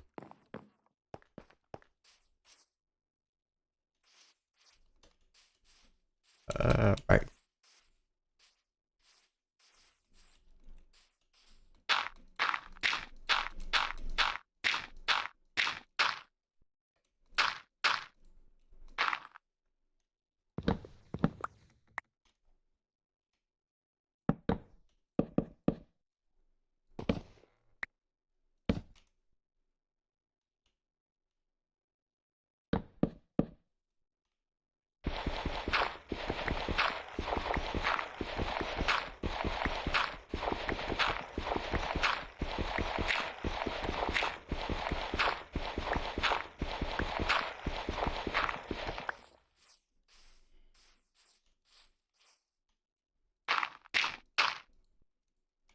Hey Heart, welcome to the stream.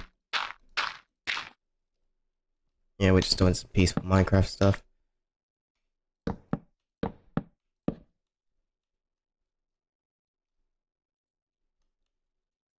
Oh, give me the hitbox, there we go.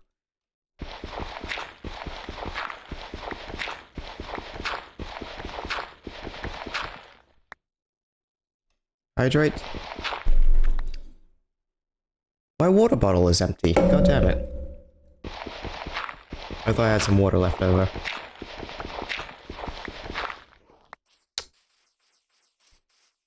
Guess I'm going away again. Ugh.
Alright, I am back and I have drank water.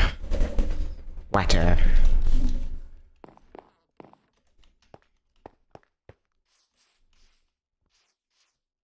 Just this side left? Yes.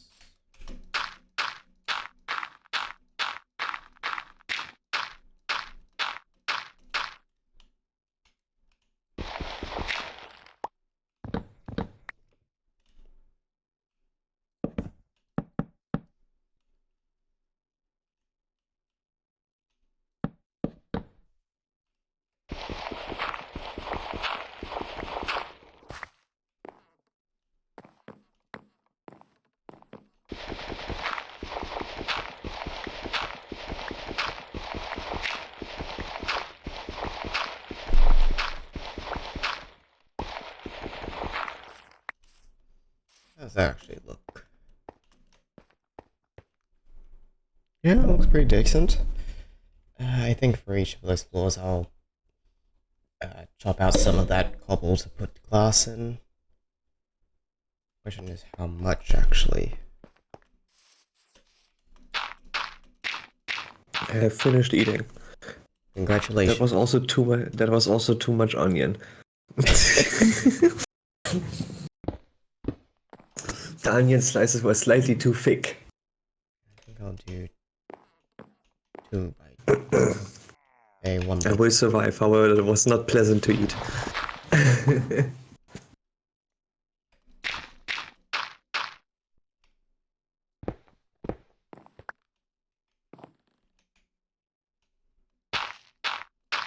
Ah.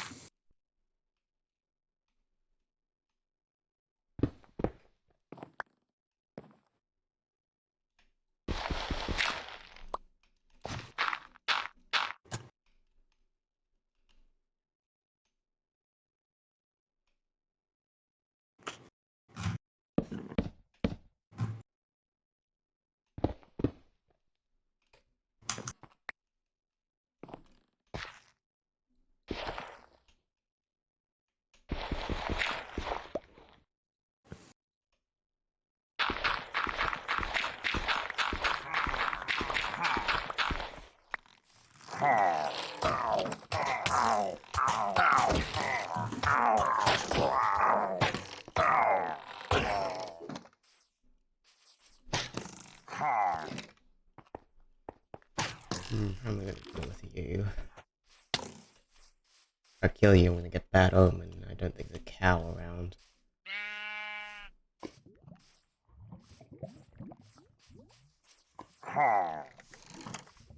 Oh no, there is a cow around. Thank God.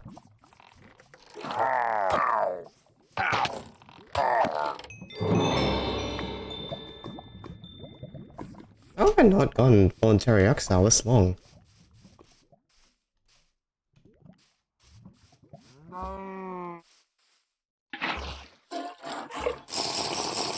I think because it was mostly Froa who killed those. Like every time a party showed up, Froa killed them. I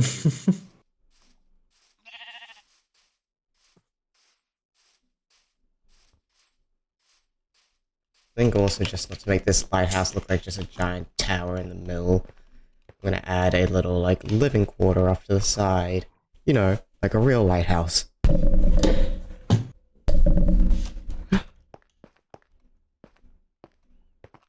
What do you think so far? I mean, looks pretty good. I don't know how big I want the actual lighthouse portion of it. Do I want to use the redstone contraption to do it, or do I just make like a little Des thing and said, put netherrack I at top? love big towers. I love big towers and I can't not lie. I thought you were about to do the I love refrigerators, but big towers. I don't know that song. What the hell are you talking about? It's not a song, it's a meme. I don't know that meme. What the hell are you talking about? Don't know, what?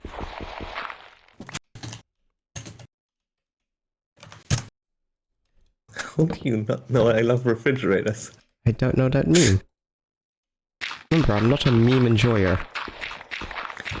Everyone into should go dedicated and memes. build their own tower, I think.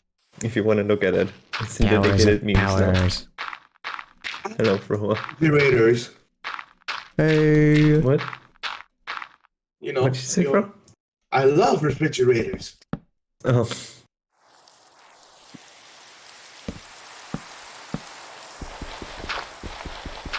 Hey, what do you think of my tower? Or lighthouse?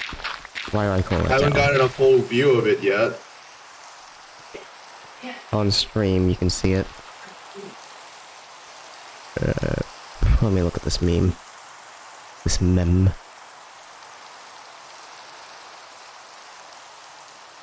Oh, that one. Yes, that one.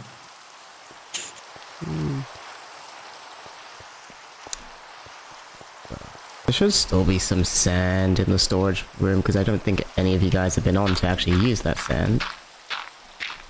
So I should be fine for glass. I should not have updated that mod.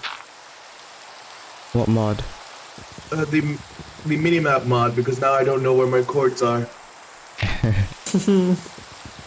And that is why I just don't use minemaps at all. Now, That and also I find them very cheaty.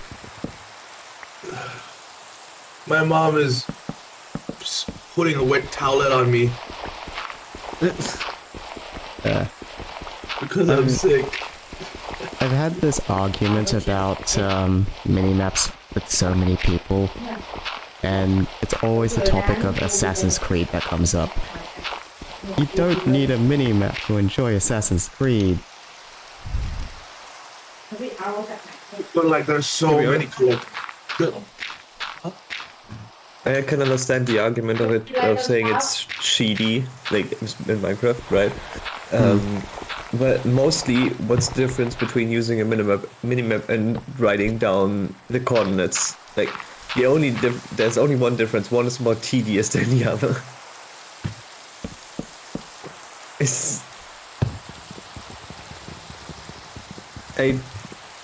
I still understand people I saying. don't use yeah, coordinates. I don't use coordinates too often is the thing. The only times I use them is when I'm trying to align a building or fly in a certain direction. I don't use coordinates that often. I use them basically all the fucking time, which is why. Like, I'll use them to align my nether highways, and that's about it.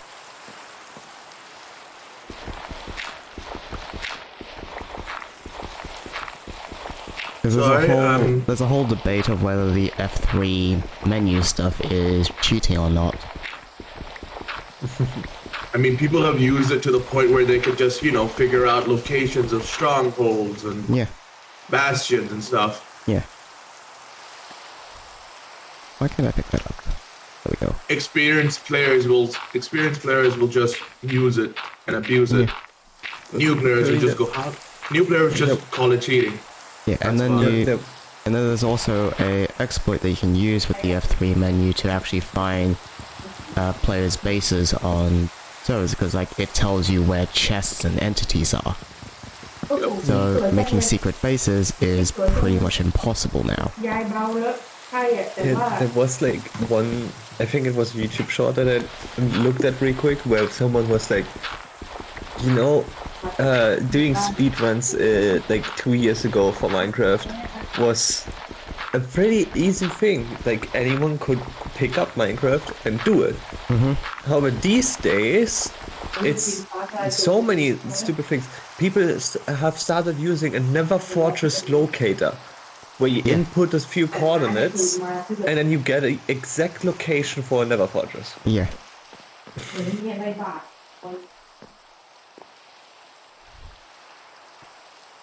Which is just...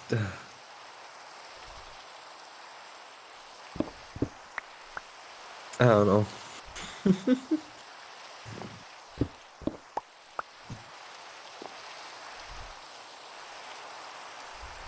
I mostly use just the coordinates so I don't get lost. Like... so I don't lose where my home is, because otherwise I'm gonna lose where my home is.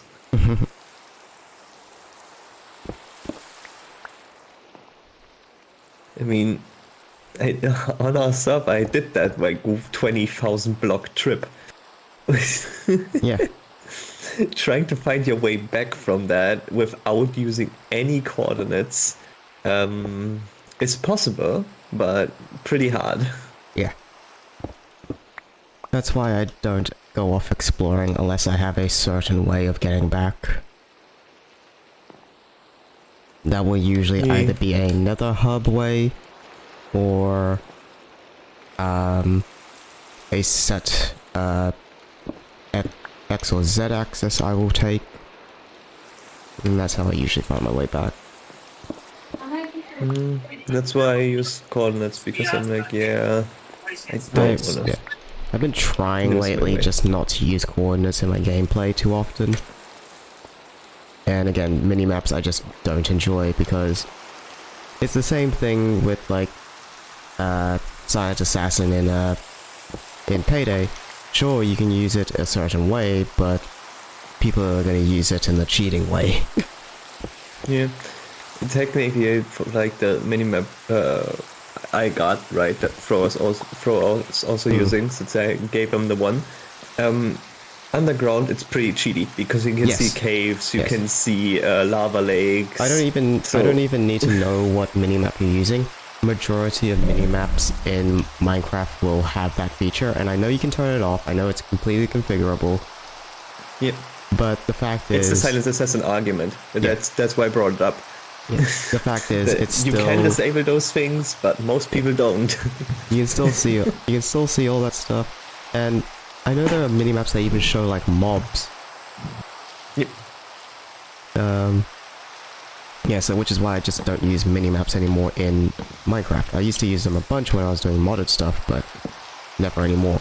I try to look for alternate mods, and one mod I really love is called Antique Atlases. It hasn't been updated to the latest version, unfortunately, but it's really good. It basically gives you a book, and wherever you explore, it will fill out those locations, and you can mark your locations on the map. It doesn't show up. It's an extra item in your inventory, and it doesn't like give away structures or mobs or caves or anything like that. It only shows the surface world stuff. The only way it's going to show structures is if you get close enough to the structure, but at that point you already can see it. Yeah, something like that would be something I would be fine using as well. The only it's the like we said, it's the Silent Assassin argument, right? You're using some people are using it for very specific things they want, but overall the mod is still cheaty. Okay. So how And do you I can never want know what to- they're actually using it for. How do I want to make this lighthouse?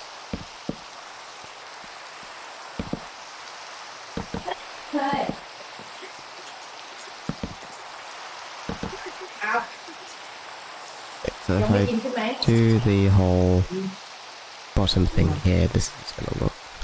I'll be right I back. have to move this one block Yeah. up, and 2 blocks up.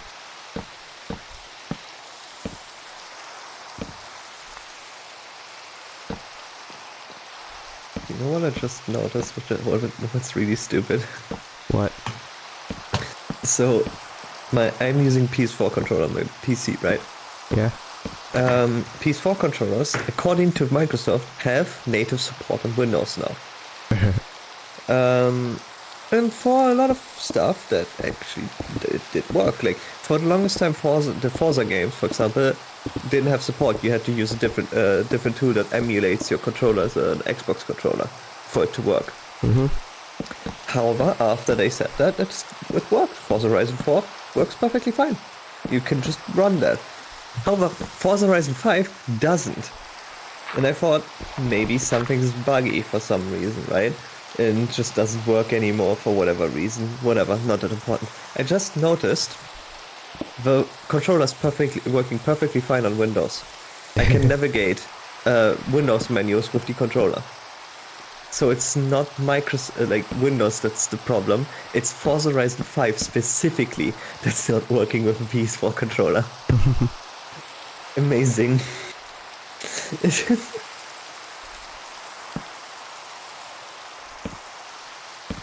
I could probably add it to just add the game to Steam now that I think about it, which would then allow me to use.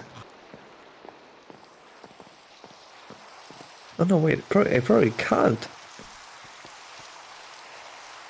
because the Microsoft apps are encrypted really weirdly, which means there's no exe. How long have I been streaming for? 2 hours? Okay. Made some decent progress in 2 hours.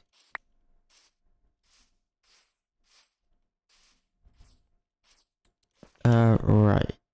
Oh, there is an exe. They changed it. Probably Amazing. gonna need a couple of chests so I can dump things in. Till I get proper storage going. You don't have permission to open this file. What?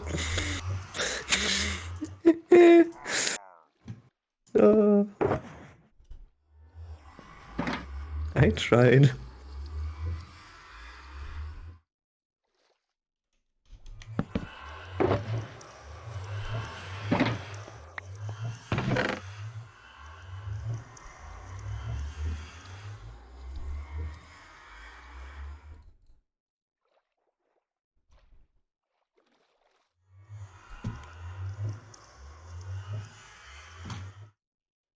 But yeah, apparently they have changed the file structure for the Forza games, because I still distinctly remember trying to put Horizon 4 because when Horizon 4 came out, I didn't have like actual wired internet because the internet provider promised us that we could get a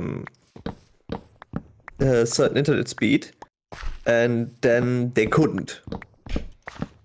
So we had to go through a lot of bullshit, which they then sent us like a little mobile router, which we had to use in the meantime, while they were trying to fix their stuff.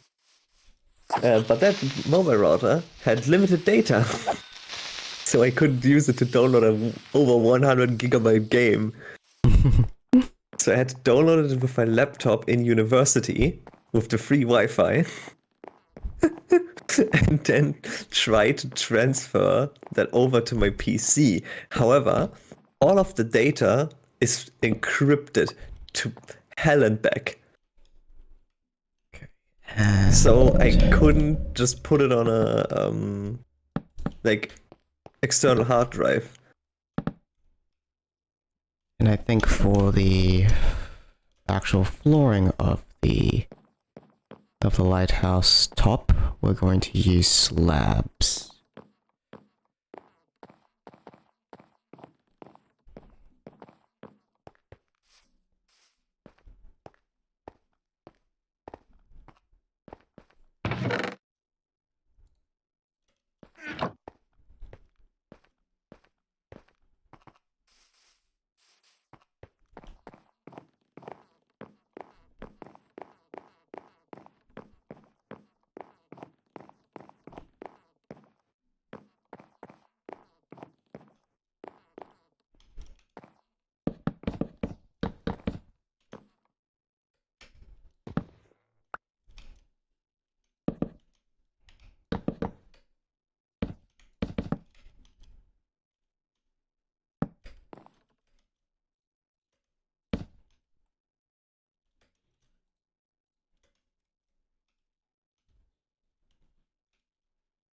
I think I want to just keep this area exposed.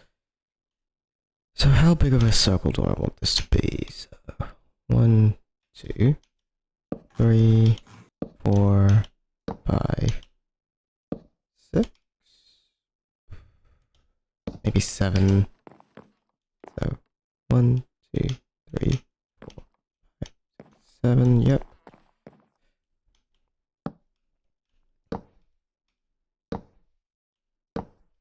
Wait. 1, 2, 3, 4, 5, 6. Yes, 6. 1, 2, 3, 4, 5. 1, 2, 3, 4, 5. 6. 1, 2, 3, 4, 5, 6. 1, 2, 3, 4, 5, and 6. Right, now I need to figure out what the radius of a 7, 14, 15 radius, 15 diameter square. 15 diameter circle. God fucking damn it.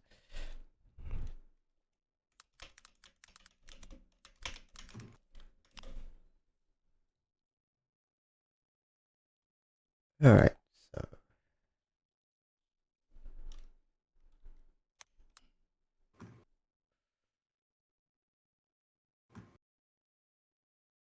Yep, so.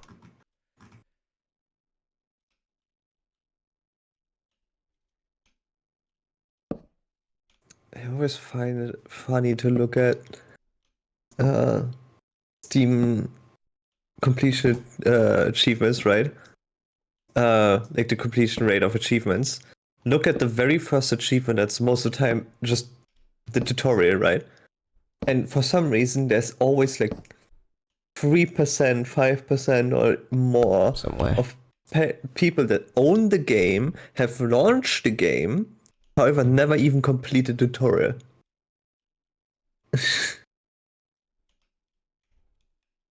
I don't get it.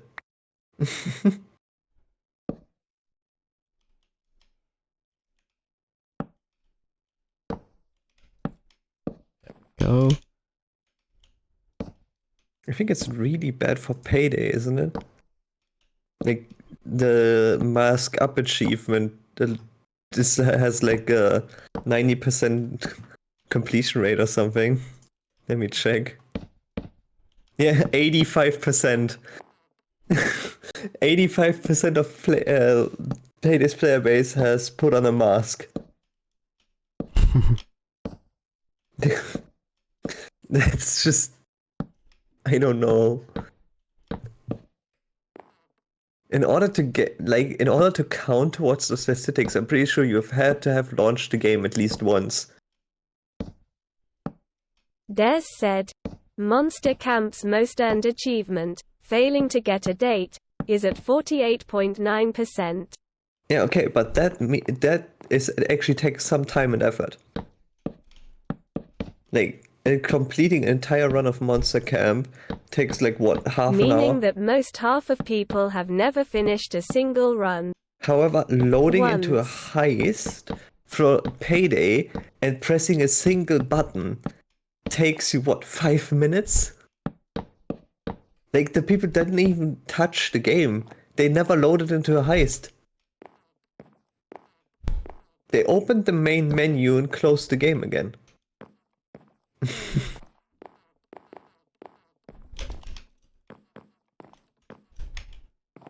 Or maybe tried to load into a heist and crashed.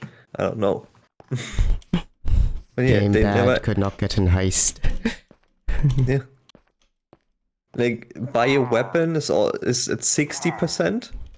Like, they should buy a weapon for the first time. Getting to rep 10 has a higher completion rate, like level 10 in Payday, has a higher completion rate than buying a weapon.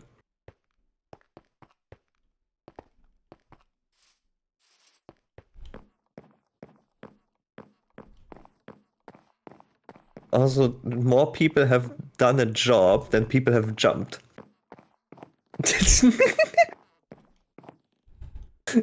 The 80% of players have completed a heist, but only 76% of players have jumped.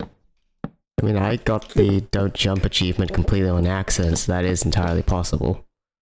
Yep.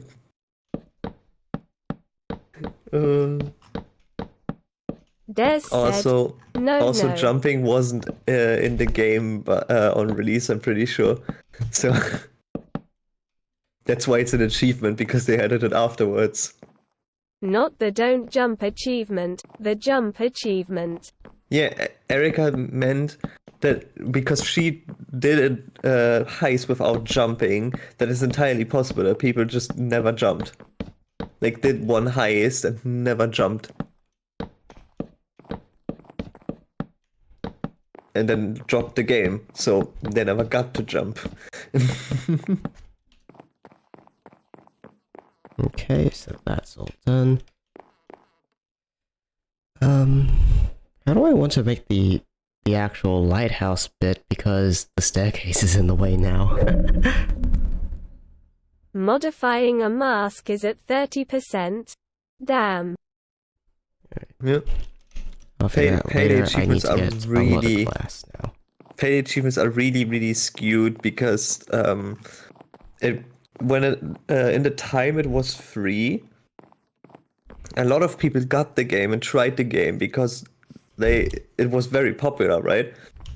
But barely, like, a lot of the people that tried it didn't like it, I guess. They tried it, didn't like it, and dropped it.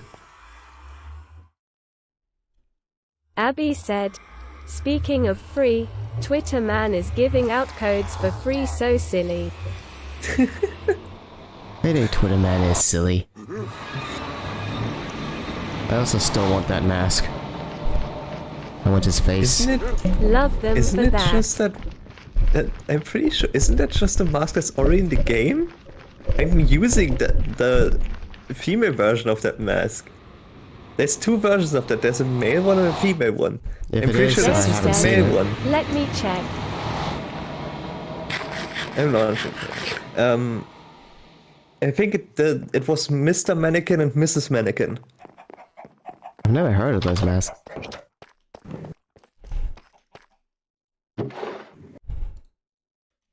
Let's take 2 stacks of sand for now. Actually, no, let's get 4 stacks. It might be slightly different version of that mask though. I don't remember how the male version of it looked like. And just know that the mask I used, the female one, looked very similar to it. Like with those, the material is similar and those scuffs in the mask.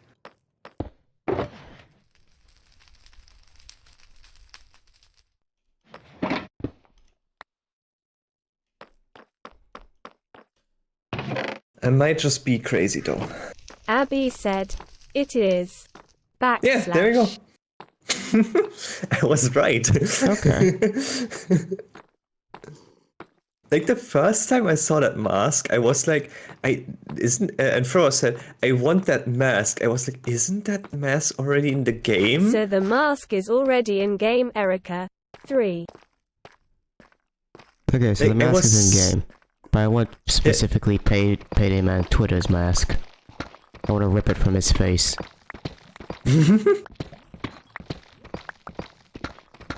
Cool. Des said, the ultimate heist.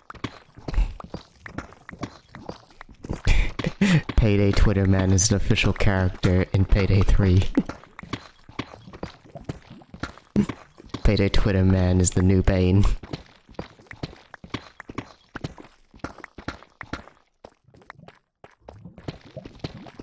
Wait, Thrower was in the server? When did that happen?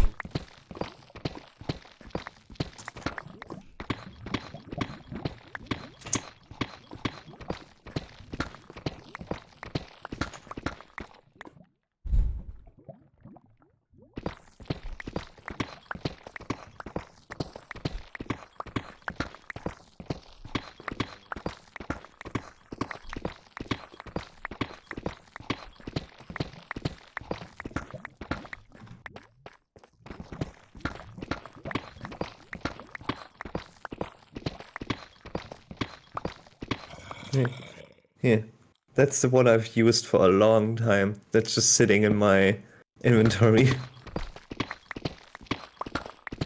That I haven't used, like, in a long time. This is a mask I made a long time ago.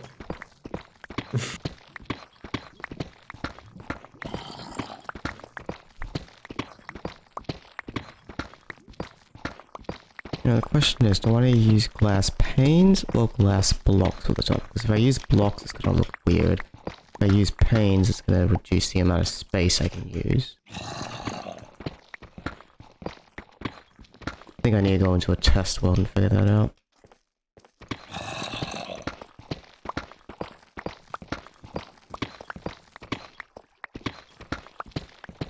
Nah, I think I'll just use pains.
Back. I come back. So I cannot move.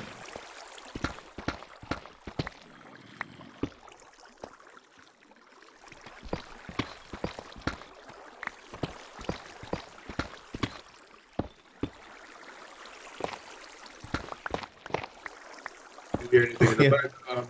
That's my phone.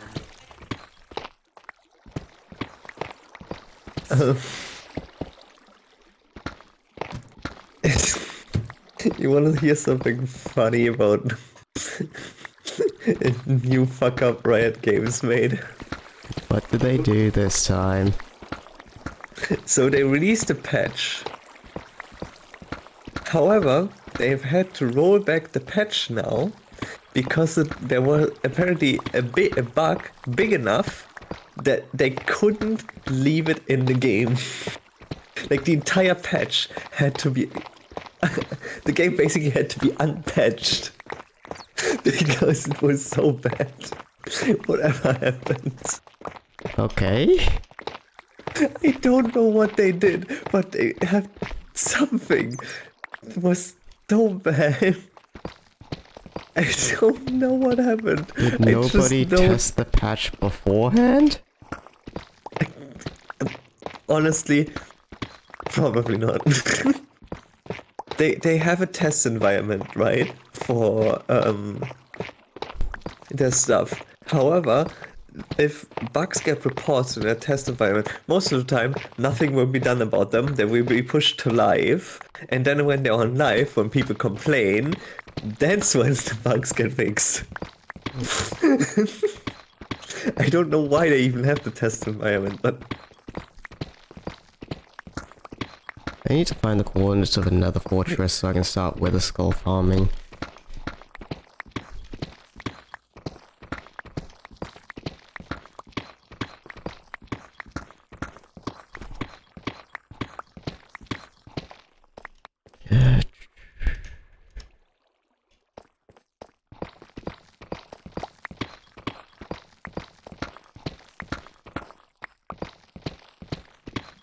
I am the Lorax.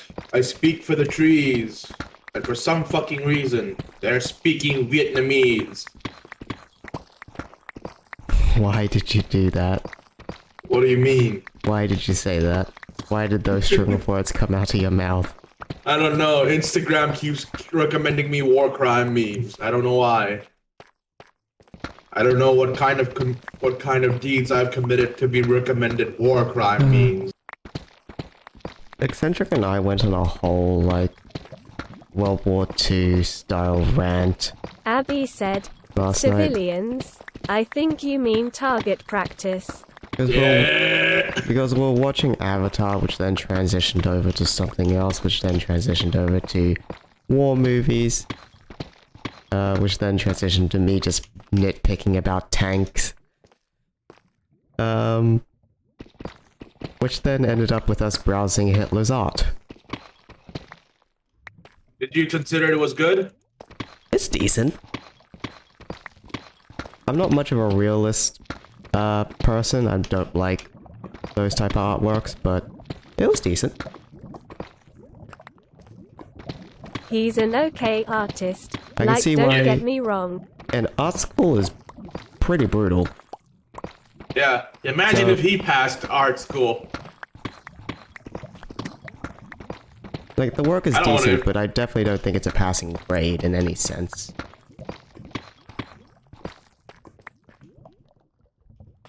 Then again, I'm not really a teacher. So, I just checked. Apparently, don't ask me how, but they fucked up numbers. Really bad. They said they changed numbers to one thing, but changed them to entirely different values. Don't ask me how that happens as a company that makes that much money and has that many employees, but apparently no one double checked whatever they input as the numbers. They just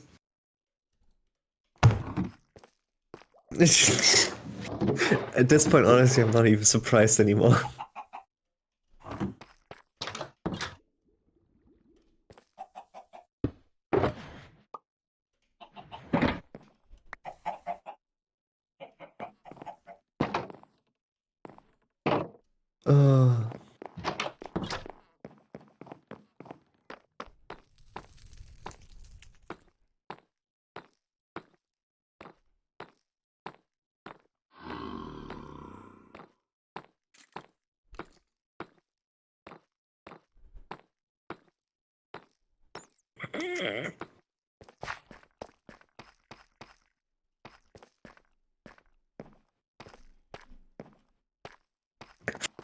Abby, I have a funny image for you that you will like. Abby said, huh. And by like, I mean Let's see this. By like, I mean you will get irrationally angry at it.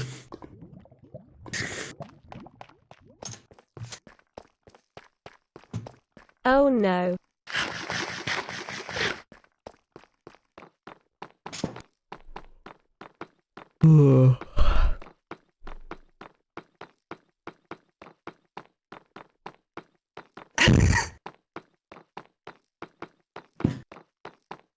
Ha. Ha. Ha. Ha. Ha. I do not want to hear Chunk West ever do ha ha ha ha again. Ooh, that's interesting. Do I use copper for the roofing instead of using oak?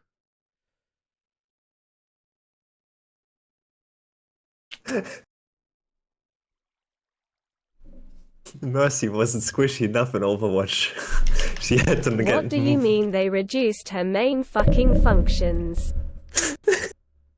For context, Erica, the new patch What notes do you from mean? the next season of Overwatch are out, right?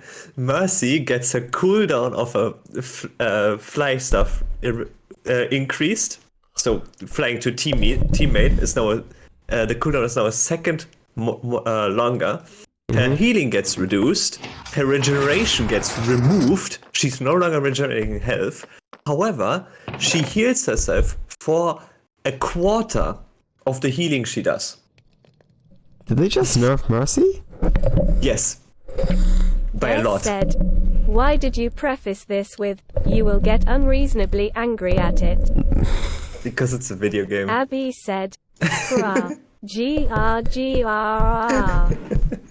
Oh my fucking god.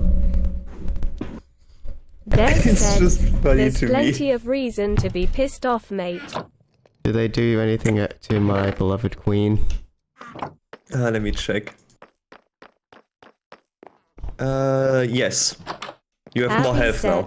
said, her only movement is fucking useless now. You have 25 more health. Let junk. Roadhog gets buffed. Why? Where's the Roadhog nerf that we were promised? Who grew a mango tree? It's only 2 seconds to his ult duration, so he can now hold his ult longer. Why? He doesn't get more ammo or anything, he just can hold it longer. Roadhog buffs, Mercy nerfs, who is fucking in charge of balancing now. Hammond got nerfed really And badly, I. Wrecking Ball. Oh, is he? No, nah, not really badly. But he got a lot of his base health reduced.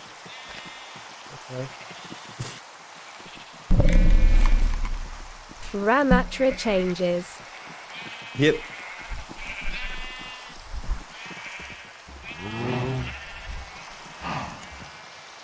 Oh, it's no longer getting paused entirely. That's a good thing, honestly. He can no longer infinitely ult. The Master Thank can God. no longer infinitely ult. That is a very good change. It was silly, but it was off.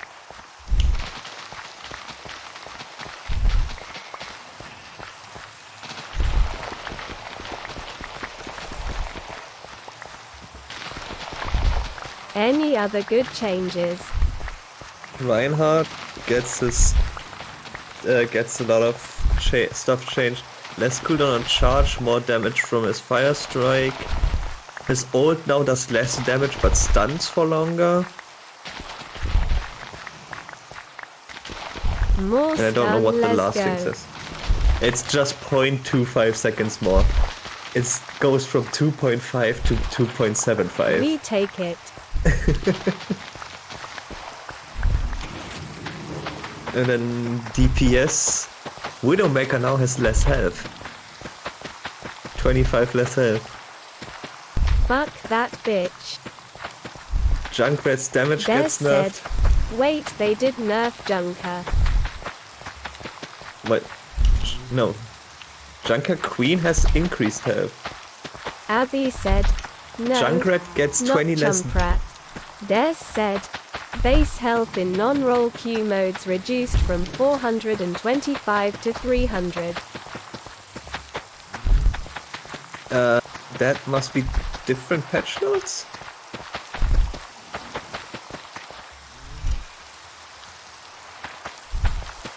Am I looking at the wrong patch notes? Let me check. No, that is. I am looking at the right ones. A link.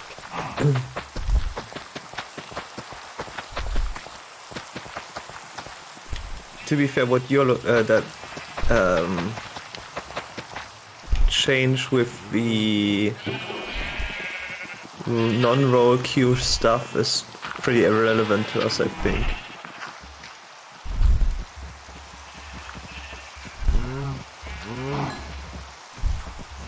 I'm not even sure which modes that is.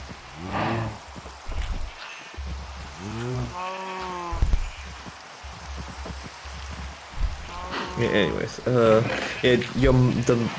Junkrat's mines no longer do as much damage, Abby.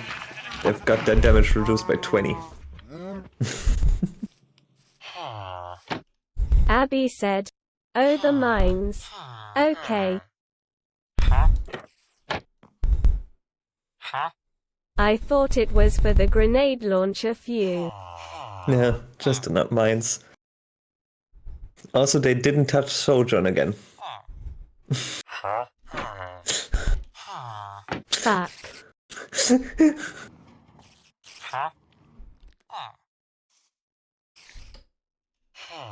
I mean, Torbjorn got nerfed. Ah His turret yes, now has left. nerfs for everyone. Torgen now has less turret health.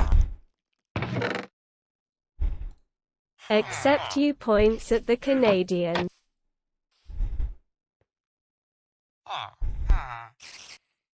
Ana's grenade duration is now shorter.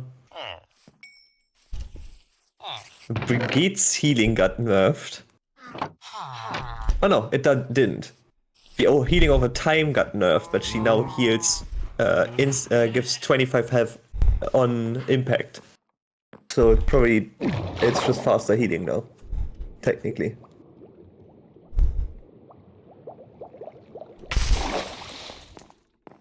And Zenyatta got more ammo. He got Can more now balls. launch more balls before he got has more to balls. summon more. He's getting too powerful. He has too many balls. He now has 25 of them instead of 20.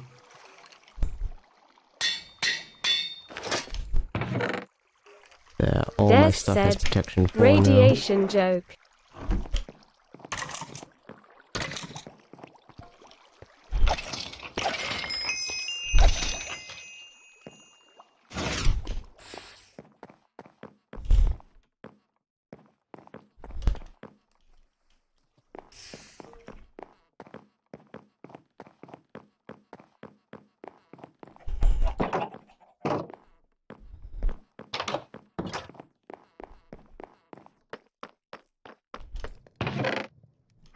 Okay, my glass is almost done.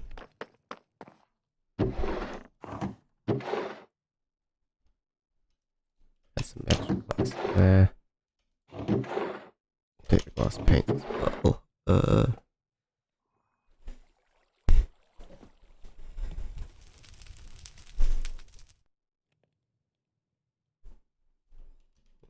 Slabs. I'll take those.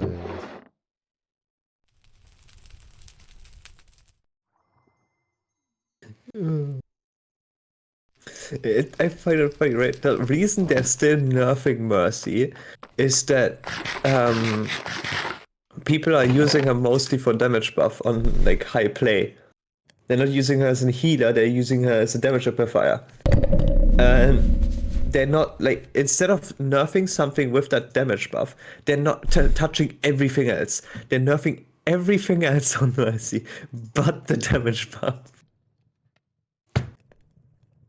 The one thing that's the problem with the character, they're not touching.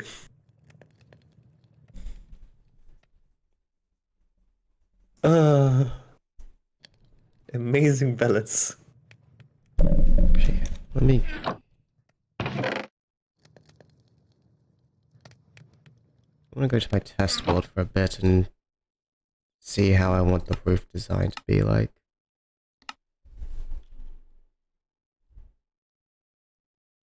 Well, the entire thing, really, so. It's just peak balancing. The same type of balancing Riot does. I still find it funny that... Abby said, I'm going to lose my brains. I mean, at least you didn't have to deal with the type of stuff they do in League. In League, there was a long-standing problem of one character being extremely strong, right? Do you know what they did? Like, the biggest fucking insult to the player base after months... Des said, that's punishment for playing League. After months of suffering, right? They finally nerfed that character. -5 movement speed. That is nothing. That is literally nothing. That's all they did. 5 movement speed.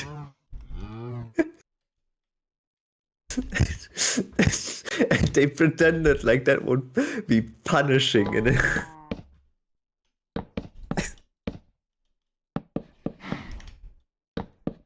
I hate it so much.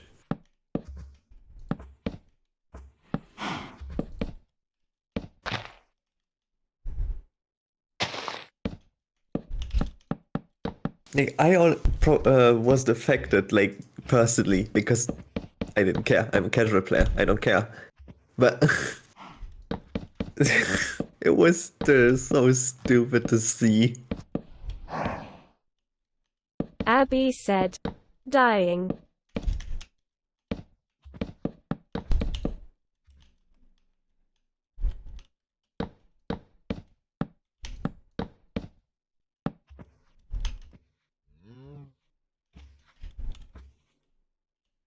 But hey, new season tomorrow. I'm excited. Already seen the what's it called? Whatever the big skin is for Kiriko this time, right? Yes.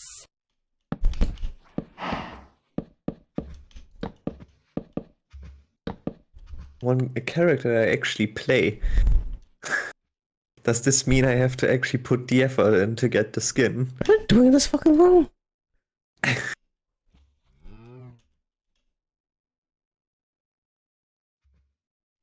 I am doing it wrong. Des said, I mean, if you are going to spend money to get the battle pass, then yes. Hey, I didn't finish this one either.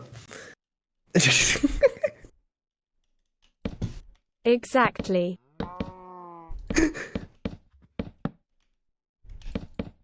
I'm still at, I think, level 50.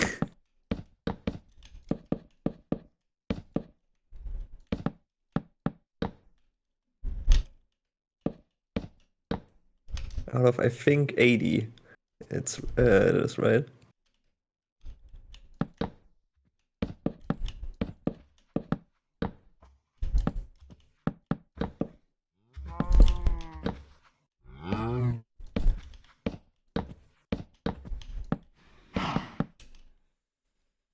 Go. Yes, fill this in.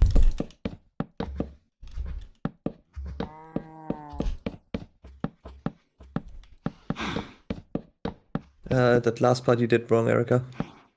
What do you mean I did that last bit wrong? You did 3 Fuck, I did do it first wrong. and then 2. Yeah. It's 3 then 2, 2 then 3, and you did 3 then 2. There we go.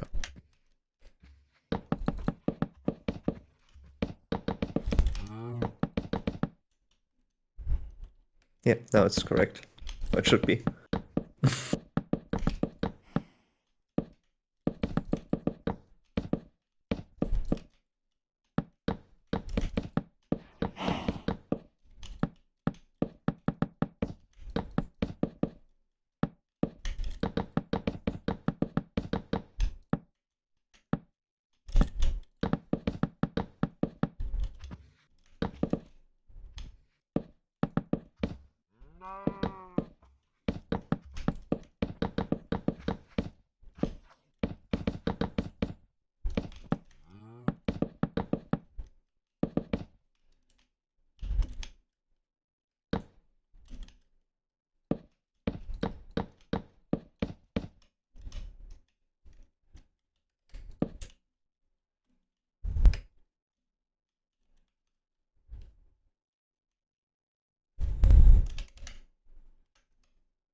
You bonk me.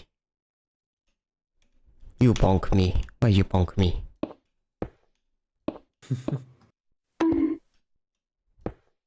Why am I getting bonked?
Honestly, never seen Netherrack being used for a lighthouse. I've only ever seen people use glowstone.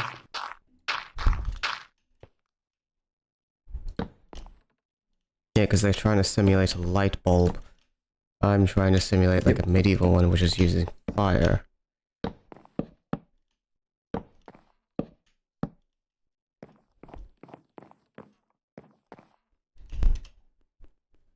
I don't know if I want to use that or actual fireplaces.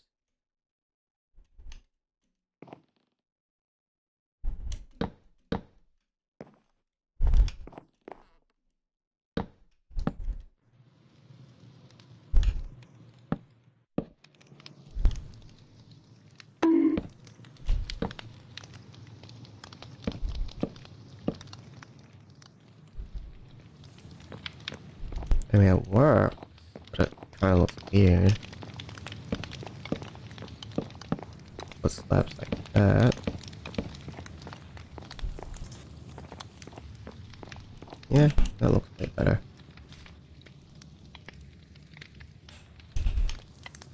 I'll put a wood on the outside. The only problem with doing it that way is probably that from outside you probably can't see that whatsoever. Only You're if gonna it's be from the dark, ground anyway, you probably. can't see it. You're right. And the point is, it's not supposed to be like an actual lighthouse where you're gonna use it to like an actual lighthouse. It's just cosmetically there. Yeah. Because there's no way to actually do it in Minecraft.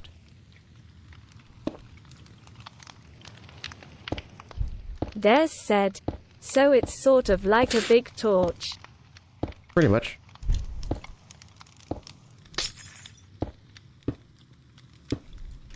I mean, actual lighthouses are also just big flashlights.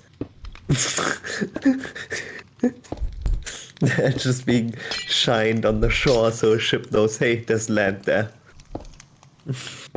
Spinny flashlights.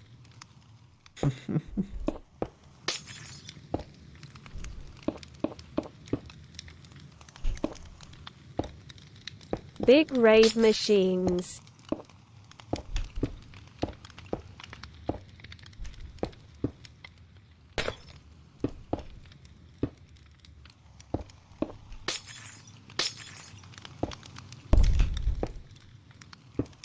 Working with panes of glass is such a pain.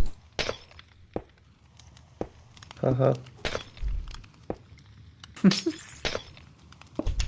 Funny pun.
Ayo, back from nap. Was a great nap. Green tower and Minecraft cool.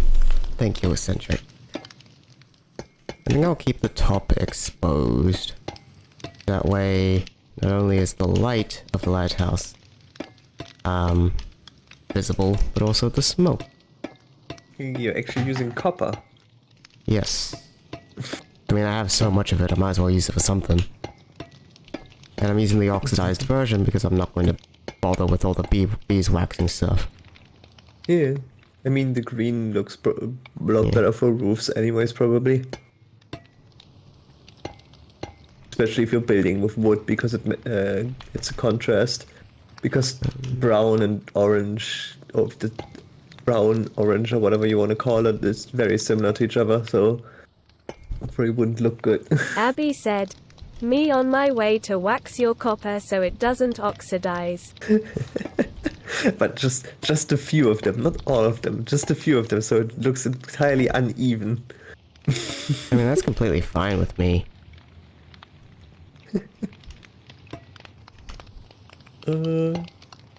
But then it's not as fun if you're okay with it. I'm just joking, by the way.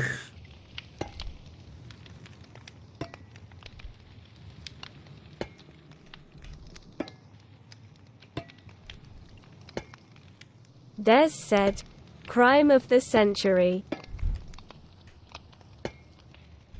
Let's go one step further.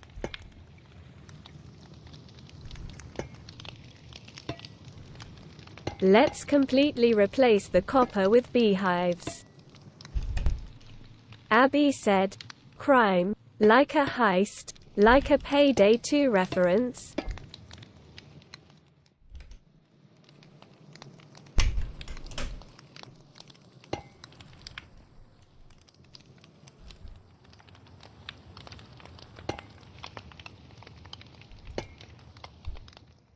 Des said, "Copper, like the police assault."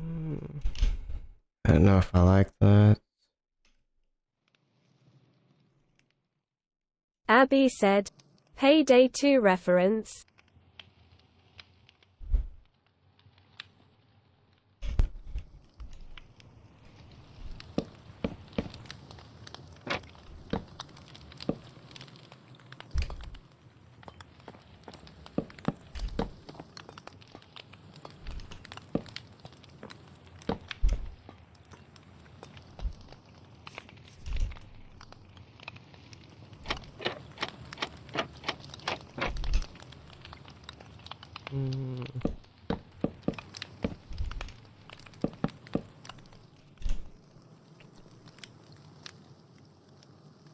Bully stairs rather than slabs? Yeah, that's what I'm thinking too. Make it a bit more higher. That's why we do these in the test world.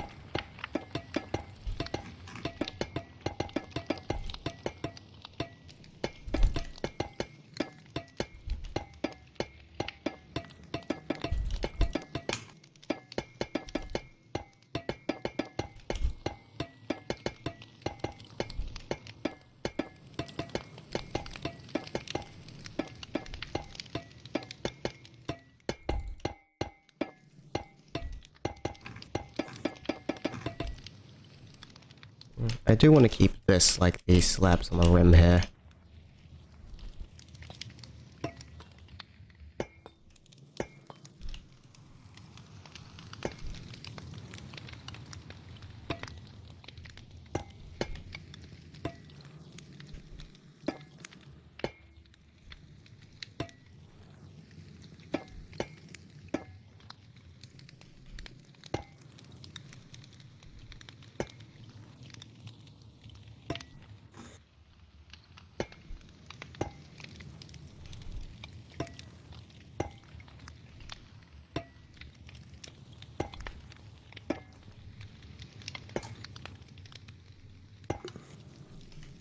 Cobwebs, they might let smoke through. I don't know. We don't even have a good way to get cobwebs, which is the thing, so I don't think I have any to use.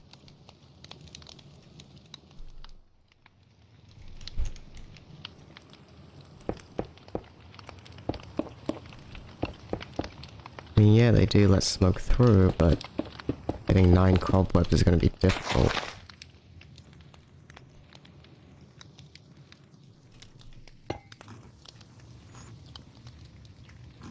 Usually, it's not a thing about getting them, because I have Silk Touch. That's not a problem. It's more actually finding them. What are you talking about? Because they only spawn in structures, I believe. What? And mostly in abandoned mine shafts. What are you looking for? Abby said, I won play Overwatch. Eccentric suggested using cobwebs in the design, but as I said, actually getting cobwebs is a different story.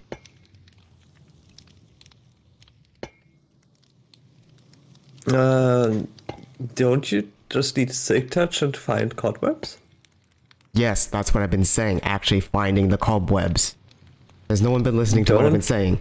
Let me Don't we leave the have- Netherlands. Don't we have a Des mine said, shaft right You're below deaf our... as hell. No, I'm not deaf. I wasn't listening. Don't we have a mine shaft right below our spawn? If we do, I haven't seen it.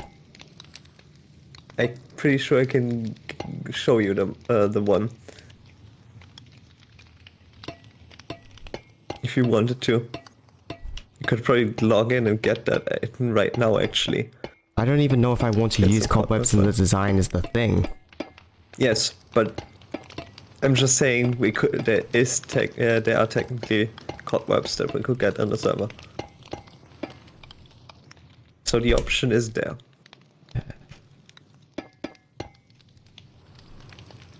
You obviously don't need to use it, but it is there.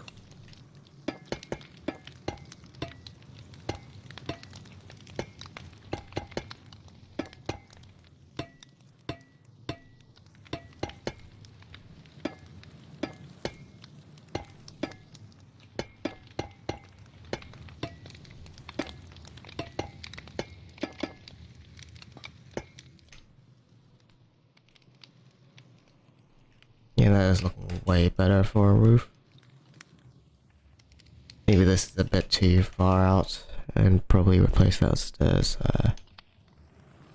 Yeah, it's fine.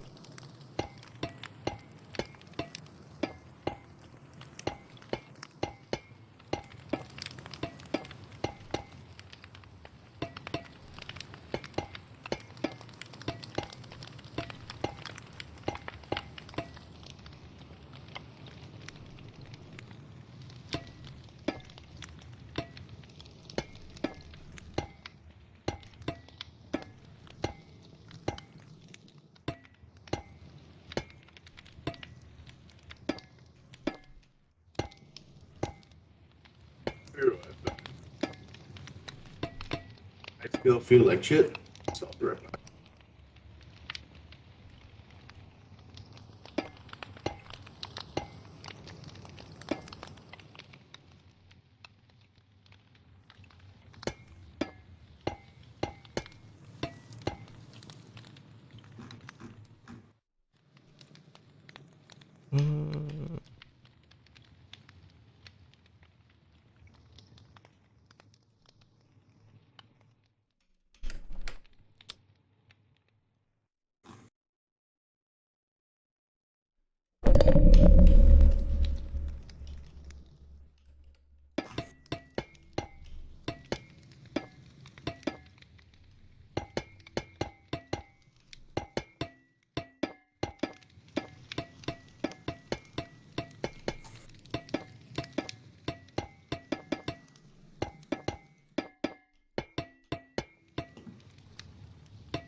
Bless you.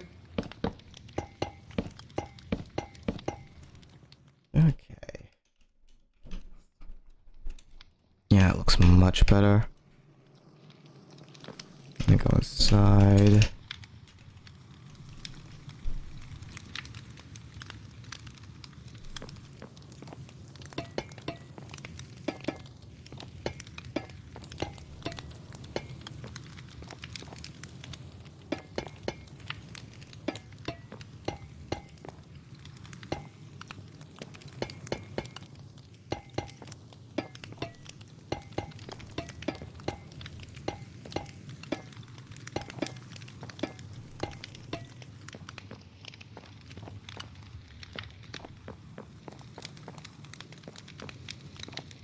Yeah, it looks really nice now. I think I want to do the same for this.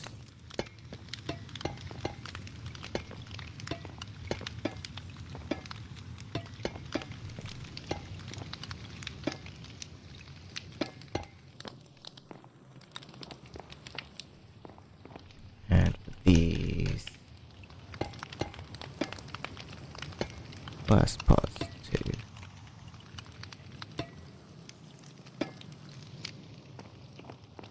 Yeah. I think we have our design.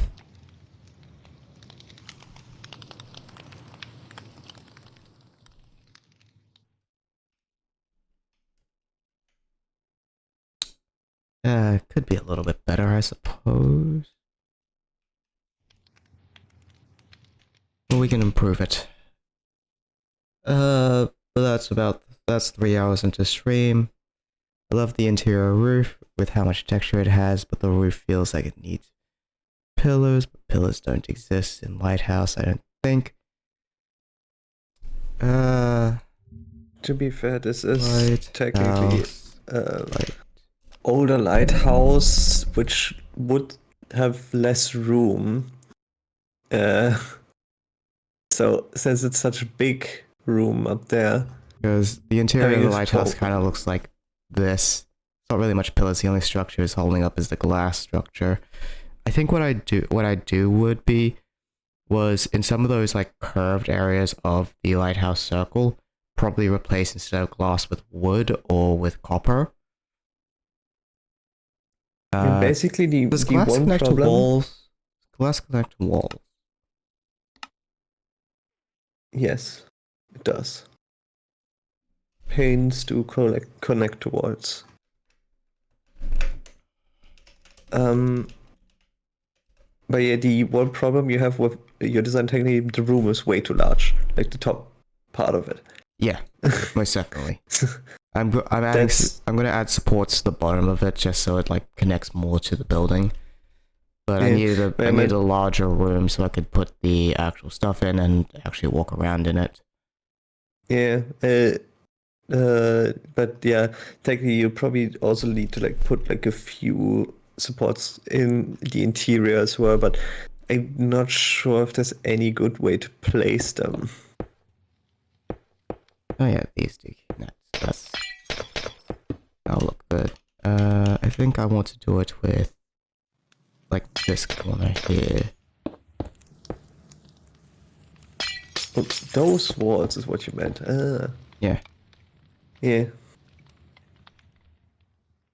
Yeah, I think I'll do it for all these interior corners here.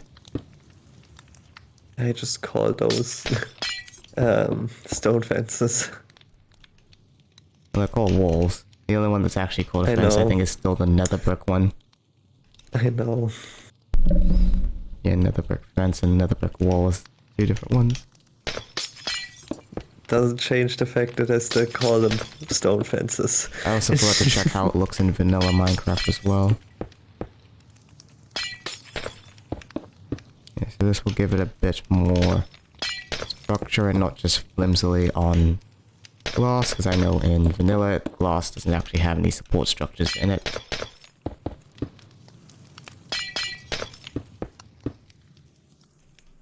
Maybe I could have made the radius of it just like maybe a block of 2 smaller.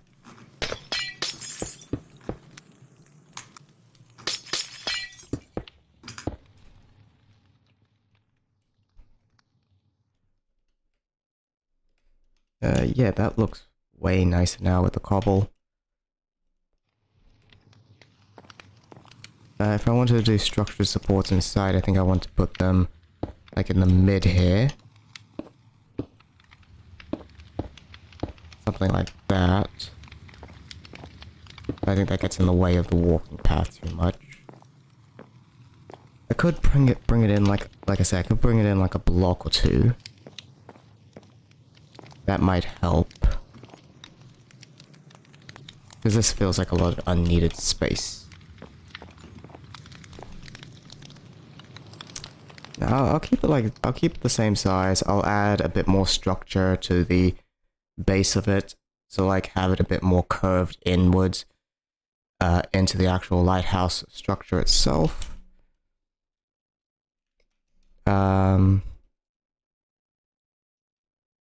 Yeah. I'm okay with that.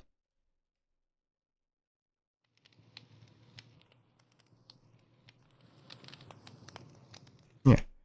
And I think we'll do that for next. Oh, I completely forgot. I have to check if vanilla. Right.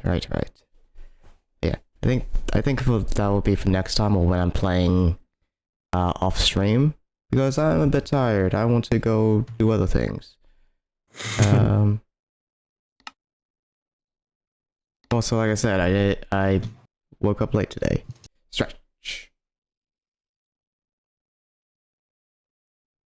We haven't had a stretch in a long time. Okay, let's see how that looks. Oh yeah, that looks amazing in vanilla, I think.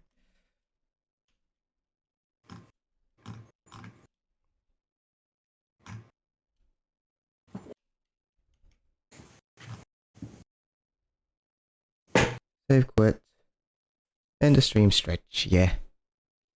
Alright. As always, thank you for coming, thank you for sticking around, thank you for the lovely, lovely support.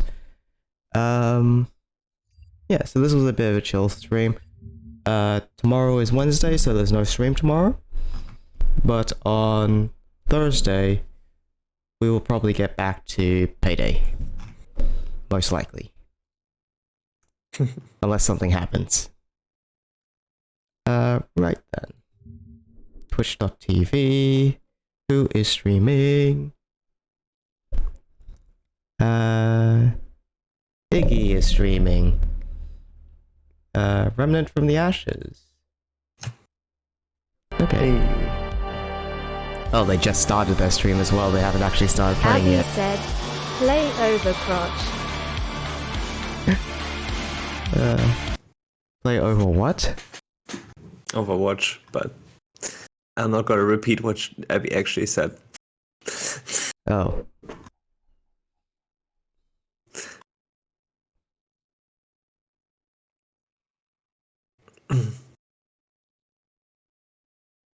Hey, this will be fun to rate them early.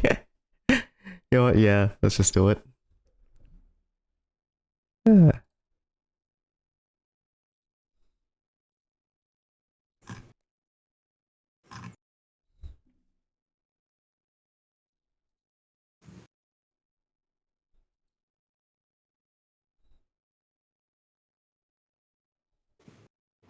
Wait, did he stop the music in his stream? Because I can't hear anything.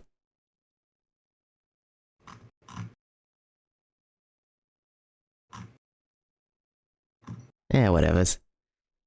Say bye, everyone. Bye.